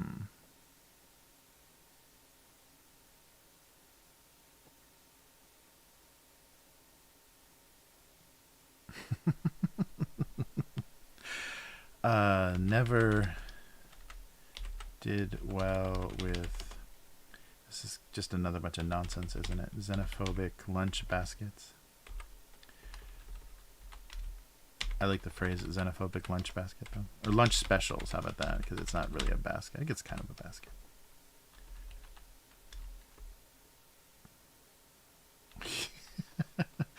I guess basket is funnier. It's a paper basket. Foreign mustards never did well with xenophobic lunch baskets. So it's a special. I think the words are funny. I don't know if the joke is funny. Foreign mustards never did well with xenophobic lunch baskets. I like xenophobia and mustard. That's good. Or yeah, a side of. Yeah, you've got to specifically call out that it's supposed to be a foreign mustard. Everybody's just staring. The required reading was the worst part of breakfast. Breakfast time? Breakfast. Foreign mustards never did well with xenophobic lunch baskets. Poupon could tell he wasn't welcome here. Yes. Nobody asked him to be passed. What? Please pass the. But of course. That's such an 80s thing, like such a stupid, simple, like, trying to make some, very average food stuff somehow elevated. Yeah, Grey Poupon mustard. Or, even the cookies or whatever. What was the, all those little butter cookies and stuff. Who made those? Those are just Pepperidge Farm. Pepperidge Farm. Chessman butter cookies. Wow, do they still make those? They must. Alright, they never gave you enough pawns, though, in one bag, so you couldn't actually play. You couldn't play chess with them. Alright, foreign mustards never did well with xenophobic lunch baskets. The required reading was worst part of breakfast. I don't know. Poop on his lineage. Poupon demanded respect.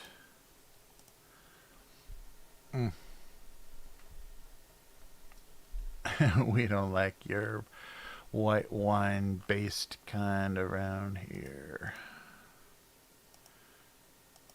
Whoa, so shiny. Yeah, I think that'll work. It's not amazing. I wonder what's going on.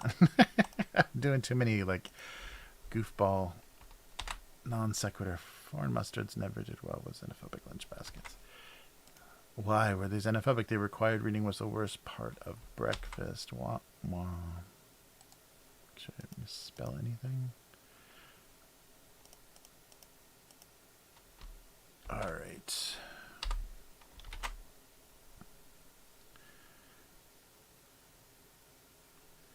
So let me just save some JPEGs here, and we'll get to some fruit snacks. So this is a really weird assortment of stuff, but it wasn't anything that seemed interesting enough to stand on its own. So I figured, why not? They're only like 100 yen, so yeah, like less than $1 for most of these. So why not try them all? And that'll be a good chance to have some hits and misses. I've been too lucky recently.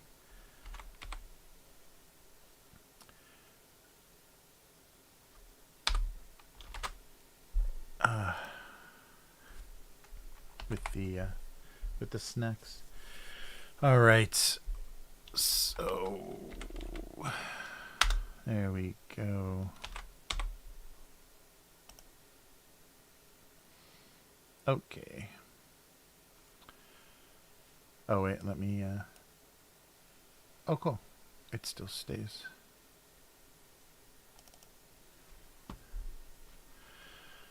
All right, yeah, let me just upload these while we're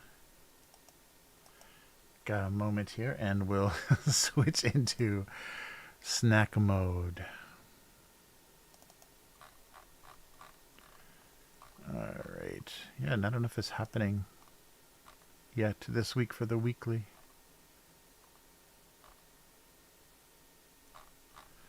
Sorry. Almost there. But yeah, finally I've got a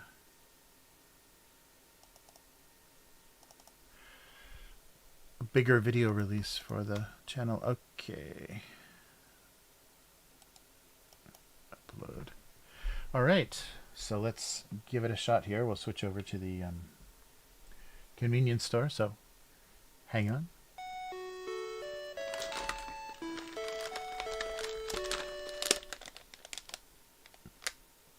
All right. So that happy Panasonic door chime that has become the Family Mart Family Mart identifying jingle. Okay, so a couple of it's fruit snacks. So I found a bunch of different fruit snacks. So the first thing that came up was Calbee. Calbee usually does potato snacks, and so it just says fruits. So it's just a strawberry. So just Ichigo fruit snack, but they're calling it a what is that? Subu subu. So I'm not sure exactly what texture. It sounds very crunchy. So we'll see, but it looks like there's seeds. If you can see the actual snack here, it looks like there's some seeds or something on it. So it may actually be made with fruit juice. It might be like a rice cracker with fruit juice or something. Yeah, Calbee does potato chips and a lot of potato snacks.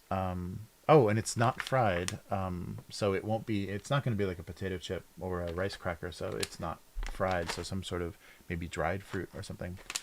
So let's start with this. I think this is the obvious winner. Well, I guess we can do. We'll do all three and then we'll try them in a row. And the second one, so strawberry fruit snack. The second one was like a gummy that actually has. It's almost keying out. A mango gummy that has chunks of dried mango in it. So, oh yeah, you can see on the front here too. Yeah, so if you can see down here, it's not keying out. It's a little gummy with little pieces of dried mango. So we'll see what. So yeah, so it's a gummy outside and a dried fruit inside. So there's another weird fruit snack, and this is bourbon. Yeah, we've had stuff from them before. So dried fruits in a more enjoyable way. And then the last thing is kombu. So ume flavored. So what are they calling it? Umekamu kombu. So kombu is like a black seaweed. It's often they often pickle it or do different things to it. So you can often have it inside of the onigiri, the rice ball. It'll be like a little shreds of black or little chopped up pieces of black seaweed. So it's pretty flavorful when they do different things to it. So this is ume flavored. So it's dried seaweed with a little ume powder on it. So we'll see how sour that is and how good it is. And it has bizarre. They're totally keying out. There's a green little characters, of course, on the front. So that's the only thing that totally keyed out. But so a whole range of weird fruit snacks. So let's start with the safe bet. So I'm imagining, because Calbee always has really good flavored stuff, and I'm imagining these will be pretty okay. I've never seen them do fruit snacks before, though. Oh yeah, they're just hearts. Oh, but they barely smell like strawberry. Usually strawberries are very easy, like candies and stuff are very aromatic. This barely smells like strawberry, so yeah, maybe it is very natural. But look, oh, it's a sweet little heart. So there's almost no strawberry smell.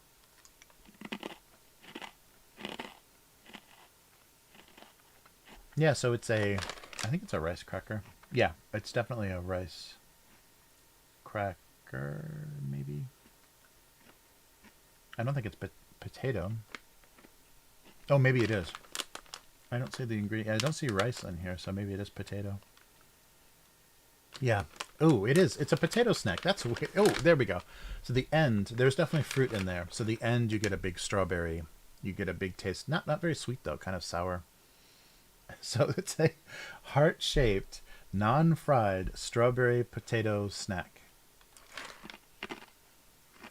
That's so weird. Yeah, very interesting.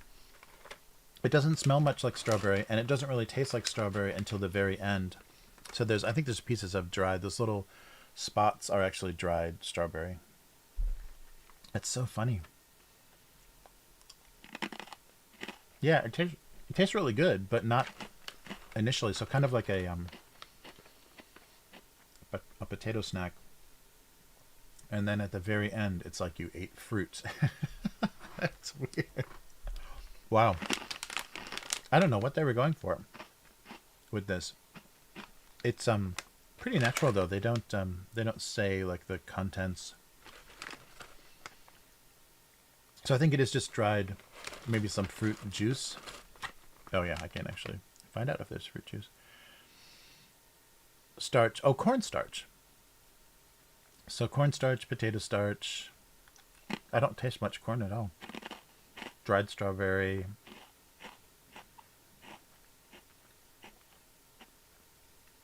What's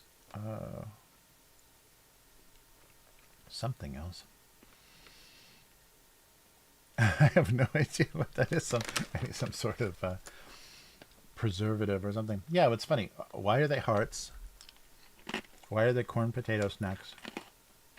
Yeah, so it has the consistency of a lot of their snack sticks, but those are usually veggie flavored or some sort of like consomme or something.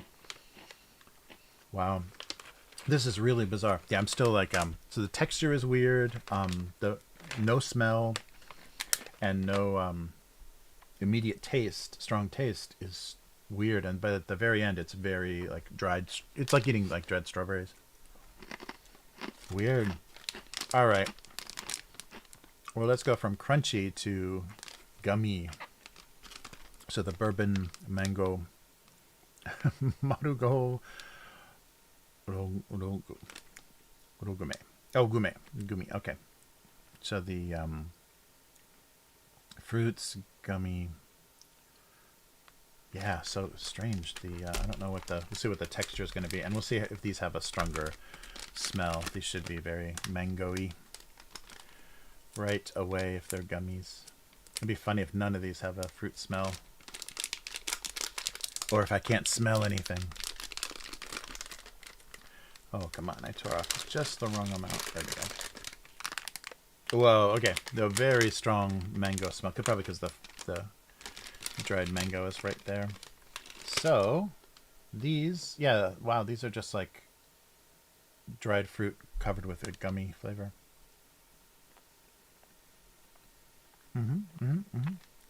Yeah. Oh yeah, those are nice. They're really light. And they're very mango the whole way through, so maybe the gummy and the dried fruit are both very mango. Yeah, that's very nice. So you can kind of see that there's not much color differentiation. You can kind of see there's little pieces of dried fruit in there. So this is probably much cheaper because dried mango is usually pretty expensive in Japan. There's a much cheaper way to eat it, and the gummy in Japan is plant-based. It's always like a vegetable, like a root-based. So they don't use the hoof gelatin kind of stuff. They don't use the animal proteins. It's all vegetable. So these would be vegan gummies, I suppose. The fact that they're heart-shaped would make you try them. Yeah, well, these are really good. Yeah, there's nothing strange. Like they didn't do like a sour coating or any kind of like sugar or anything on the outside. Wow, these are really nice. So it's just like eating a much softer version of a dried mango. So these are kind of just what you would expect. Gummy dried fruits, really good natural flavor. These are very mysterious still. I have no idea what the point is. And now we will try the ume flavored seaweed. So the Japanese plum. So I love Japanese sour plum. That was one of the reasons I thought I would try these. And to put it on the seaweed is a very odd choice. So the seaweed is usually very black and kind of a little more succulent. Like it's got some thickness to it. So let's see. Oh, I'm not going to be able to bite through it. You just kind of have to chew on it. Yeah. It's not. Oh, yeah. It's not very sour. And then by the time you start to chew up the seaweed, it's a little salty. So it's interesting. There's like a sour plum flavor, and then once the seaweed starts to break down, it tastes very much like seaweed, but it's salty. So it's an interesting contrast. So that it goes from sour fruit flavor, kind of like a what's a good comparison?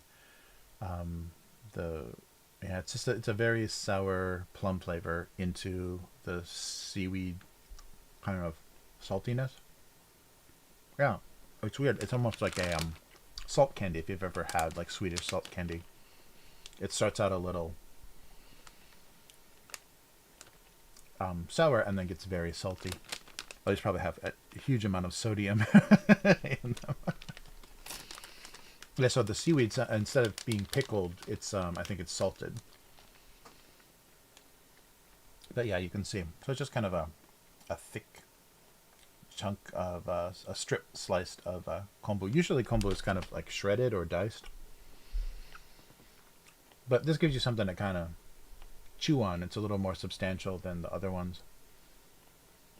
But less fruity. It's just like a sourness. Rare combo unlocked. Yes, yes, yes. Yeah. And supposedly, not the probably high sodium, but ume is supposedly good for digestion for your stomach. So, yeah, interesting. Yeah, these are definitely, they were going for the cute market, like a lot of stuff in Japan. They're definitely going for the cute lovers. But yeah, not very satisfying. They're very strawberry, but only at the very end. I'm still surprised that these don't smell like strawberry, just barely. Because always strawberry is such an overpowering, for a candy or something. It's always so strong, or they always, try to make it as strong as possible. But no strawberry smell. Oh, sorry. But these just smell like seaweed. These don't smell delicious at all, but they're good. I mean, they're if you like those Japanese flavors, it's a nice combination, and it gets softer as you chew it. So it starts out kind of like more of a jerky consistency, and then gets much softer. So these are definitely the winner, though. These are really soft and satisfying, and like the perfect amount of like sweet and fruity. So I think the bourbon doesn't, they're very hit or miss. They do some kind of creepy grandma candies. But yeah, these are definitely the winner. They're the most satisfying. They're very it's easier to chew than dried fruit, but it's like that same like level of sweetness. Wow. So ranking, yeah, it was kind of what I expected. Actually, I expected the strawberry to win, but I would definitely say, what would do that this way? Mango, strawberry, and the kombu. Kombu is not bad, but I think it's probably going to be the least popular of these snacks. It's good for straightening your teeth, though. You can chew on it. It's nice and hard and chewy. But yeah, these are still mysterious. A strawberry cracker, basically. I wouldn't have expected that at all. But very fun, yeah. These may come and go very quickly because I've never seen them before, and I don't know how popular they're going to be. It's very strange. But yeah, if you like mango and you see these anywhere, they're definitely worth picking up. Those are really good. Very satisfying. Like sometimes they really screw that up. But wow. Okay, we'll do more of three of a kind in the future. That's much more fun. The variety is really nice. Okay, one more of these strawberry crackers. These are still freaking me out that they don't have such a strong taste. Hey Joe, how's it going? Just in time to get hungry. That's so strange. Nothing than strawberry. Well, yeah, mango gummies. That's a good thing. Yeah, they have a lot of the what is it? Haribo, the German or Swiss or whatever, the gummy bears. Those European gummy bears are really popular here, but those are super chewy compared to the style of gummy that they do in Japan. Those are really chewy. All right, we did it.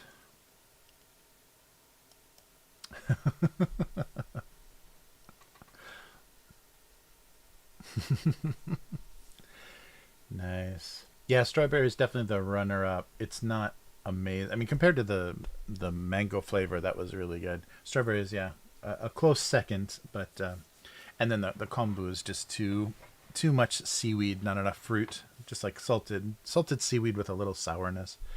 So I was expecting more. Yeah, I really thought I would love these. I really thought that strawberry like snack crackers would be amazing, but there's just nothing going on. It's really strange. There's like nothing strawberry, and not even sweet strawberries, just like, random picking strawberries off of a plant, and some are sweet and some are not.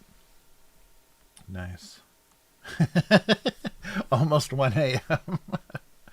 Nice. Yeah, that's right. The Haribo are pretty hard and can get, yeah, the older they get too, they get really, really hard. Good to see you, Joe.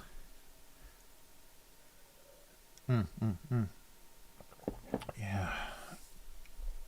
Oh, yeah, timing. I still think, yeah, this is probably the best I'll be doing for the stream, timing wise. But yeah, I really appreciate it. I'm glad. Thank you for the new subscriber. Thank you so much. Dave, was it? Let me double check. Sorry. I think it was Dave. Oh, it's over here. I don't have my windows. Yes, Dave Harvey, thank you so much for subscribing. I really appreciate. I'm working my way up to 1,000, so we're one closer. Oh, and only if that was YouTube. Was it? Yes. YouTube. All right, so Dave, you have now put me officially up to... Oh, come on, chat. Get out of the way. Where is the... these windows are terrible. Where's the stats on the channel? There we go. 454th subscriber. I think I'm going down. I was closer to 500. Thank you so much, though. Appreciate it. Yeah, I think I'll do that if I have the option. And summer's coming, so maybe ice cream would be a good thing to do. But I'll do a compare and contrast. That's more fun to try a bunch of new. 455. Nice. Thank you. Oh yeah, I need to refresh. Very cool. Thanks so much. We'll get there one of these days. I'll actually have a monetize. I do so many minutes of viewing. I really should get monetized. Because yeah, then I could do posts and polls and stuff. That'd be much more fun on the channel. It'd be a much more usable channel. I can't believe been doing this for so long, like 5 years, and I still haven't broken 1,000. I guess it's just I'm not there's other priorities, and I haven't like pushed so hard on this channel. It's just I'm using it for the utility, because both Twitch and YouTube are just kind of there. Oh, 56. Oh, sorry. Yeah. Dave was 456. I don't know why that page is showing an old count. Weird. YouTube doesn't make any sense. Nice. So thank you. On the way to 1,000. Yes, it's a great poupon. It's supposed to be. It's just supposed to look European mustardy. Yeah, I think that's probably a good idea. If there are any festivals or anything this year, I'll try to do that. I think my phone is good enough to do that. I just got to figure out a good way to mic myself, because I don't want to like do a stream and just have it's like heavy breathing in the background. So I got to find a good way to. Maybe there's a like a micro USB or whatever this is, USB-C like input I can use, or maybe Bluetooth, a mic into my phone, so that it sounds better than what the phone mic. Because sometimes the phone mic is really sensitive, and on phone calls, and sometimes if there's like announcements or some loud sound that's kind of far away, it really amplifies it and makes it kind of an ear shattering volume. Yeah, train announcements. Anytime I'm at the station, I'm trying to talk to somebody on the phone, or they're at the station. If there's a train announcement, it kills you. It's like 10 times louder than their voice, and just for some reason, the way that the smartphones pick it up, it makes it brutal. But oh, thanks, Gay5. Much appreciated. Yeah, a lav mic would be good. Yeah, that's right, because then I could just clip it on and put it far enough away that I'm not breathing on it all the time. The one time I recorded cherry blossoms with my phone, I couldn't use the well, it was a very like windy day, so the sound, the natural sound was pretty terrible. Anyhow, but it was just like me breathing, so because I had to walk up and down stairs. So, like anybody wants to hear that. Yes, ASMR and IRL. Yeah, that's a good idea. Yeah, I'll take a look for a nice lav that works well with a phone, because I can't stream. I'd have to pre-record, so I can only basically stream with my phone. I don't have a tablet that would be connectable. Yeah, but this summer might be a good opportunity. I'll try to look for different situations, and hopefully things are going to start opening back up again. This will be the third year of canceling summer completely if they do like start to minimize the festivals. If the immigration, the tourist, not immigration, if the tourist visas are open back up again, they have to start having some of the culture festivals and stuff. So I'll show you all the fried shrimp and everything, or fried shrimp, the grilled squid that they always have on the in the festival grounds and on the little booths and everything. That'll be fun. It'll be a good excuse to actually do that again. Oh yeah, yeah. Some of the shopping malls here are pretty depressing, though. The underground, like the the more traditional like arcade shopping and stuff, might be fun, but they do have like shopping malls here, and they make everybody just rude and miserable, and it's very funny because people just turn into garbage suburbanites. Like no matter what country, what culture, whatever, if you give them a shopping mall to drive to with a parking garage and just walk around, and like everybody turns into the same kind of piece of human trash. So the malls here are not very nice. I guess that would be fun to show you. Like the food courts at the malls would be very different, or like the game centers, which are becoming less and less, but kind of like video arcades. Those would be fun too, because there's a lot of like real stupid stuff.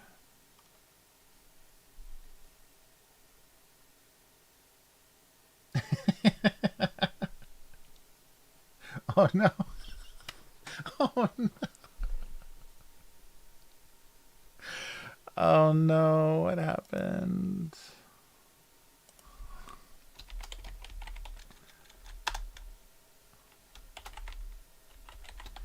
Is the audio still working?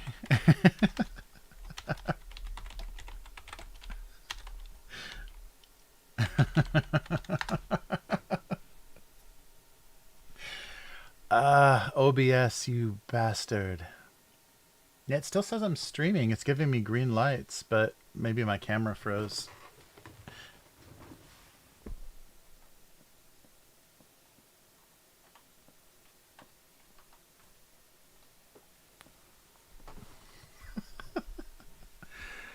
Ha ha ha ha, fun. Well, I'm gonna backhand all of yous. I'm showing you the back of my hand.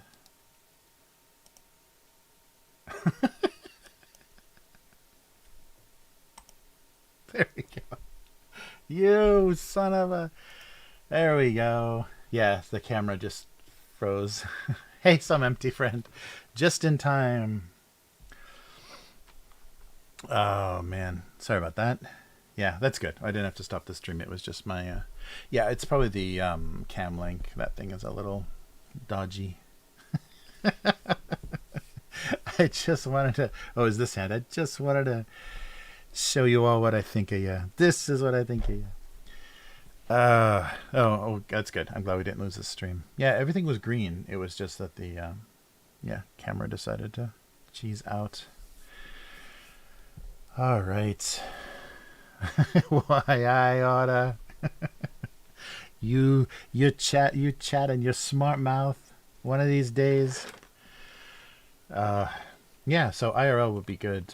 Yeah. Keep you guys keep suggesting that. I gotta commit to doing that because I think I have everything set up on my phone that I can do it pretty easily. I just am worried about the sound, so I'll get a better microphone set up. I'm trying to think. Yeah, I'll have to find something specifically for phones, but that would be good. I wonder if there's a Bluetooth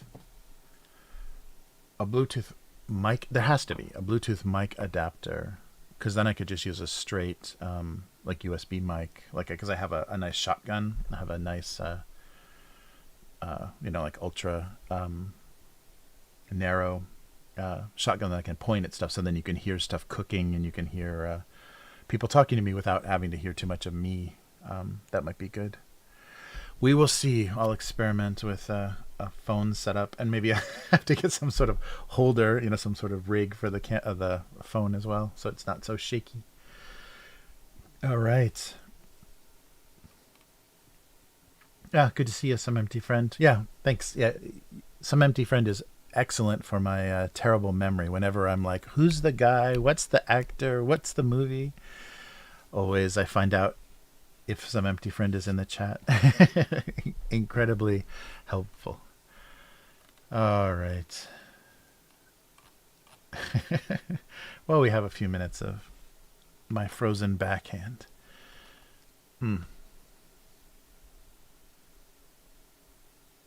Yeah, that's a good idea too.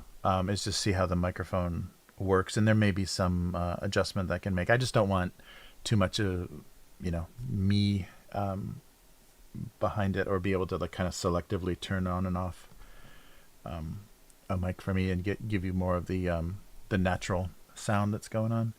Yeah, but it should be fine. I'll give that a shot. I'll let you guys know.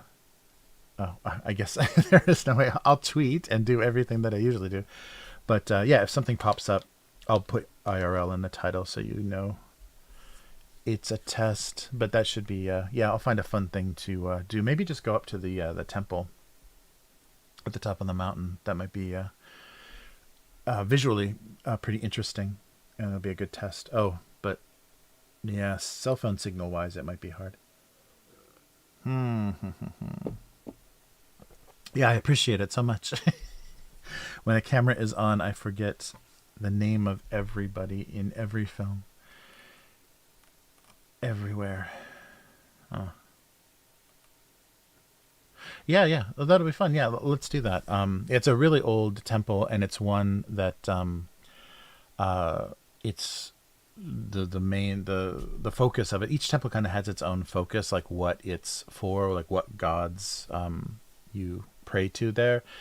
And this is one of addictions, so like smoking, and wealth. So there's a big wooden carving of like like an Asian like money purse, like a big cloth bag for gold coins, and so you put your donation and then touch the wood. So the wood is all very like worn down at the edges from people touching it and giving their little prayer, and then people leave packs of cigarettes around because they've prayed to quit smoking, and they quit smoking and they leave their cigarettes, and then they probably go home and buy another pack.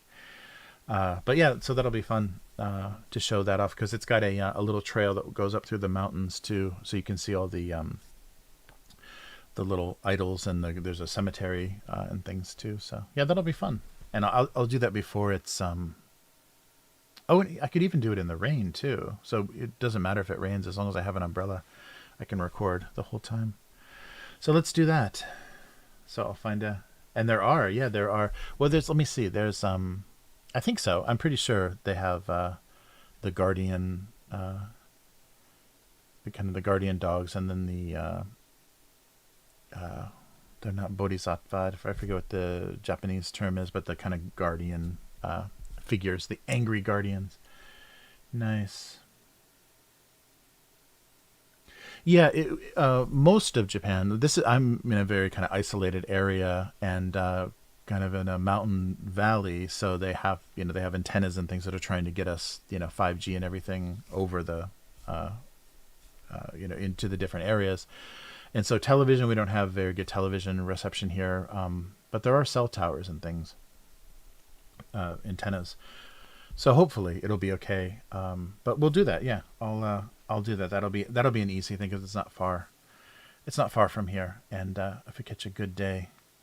So yeah, keep an eye out. It's probably about this time, or earlier than this time. So probably like afternoon this time. So evening for you guys. But yeah, if it's a nice and during the week, it should be a nice quiet day. It gets a little busy on the weekends, so I'll do it when it's as isolated as possible. Oh, and there's water there. There's a natural spring there that if you drink the water, you'll live forever. So I've had it a few times. So I probably got a few infinite lives in me.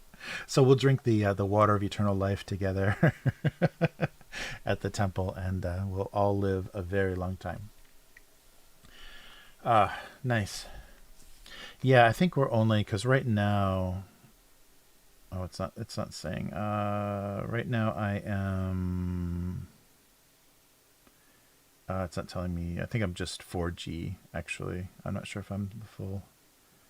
Yeah, I'm 4G here. So yeah, the reception here is not great. It should be okay though. We'll try. We'll try it out. If it drops too low, this will be our test, and that just means I'll have to go into the city. Like if I do something, it'll be in the more city areas. There's 5G everywhere in the populated areas, but I live a little more countryside. Yeah, that's right. Your grandchildren and great grandchildren can enjoy this live stream because I will live forever. Wow, that means this cartoon could potentially be an infinite number of cartoons. Wow. That's amazing. Imagine all the exciting new foodstuffs and technology. Yes, that is the biggest W, the longest lived biggest W. Yeah, so it'll be fun. I'll see if I can get that to work. And even if it's just on for a little bit and we see how jerky it is and I realize it won't work, at least there'll be a little bit of tempo on there. And if it won't work as a live stream, it might be a fun thing to just record and then upload. And that way, if I use a regular camera, I can use a better microphone. That is a big W. Ah, nice. All right. Okay, so let's wrap things up for this week. I'm glad everybody could be here. It was good to see everyone, and thanks for the new sub, Dave. And yeah, good to see everyone. So sorry, I'll be in touch, Matt. We'll talk a little bit about Twilight. Oh man, sorry, about Twilight 2000 stuff, and we'll do this all again next week. So abusecartoons.com is the website for where all this goes, and gocomics.com/domestic abuse is the archive we looked at with the comments section, and that's the best way to look at all of the old stuff. So everyone, take care, and I'll try not to freeze again before we sign off. So I'll see you next week. Abuse Cartoons on all social media, and then of course patreon.com/abusecartoons. Let's get to 1,000 members someday, subscribers someday. All right, take care, everyone, and I'll see you next week. Goodbye. I'm not frozen. See you.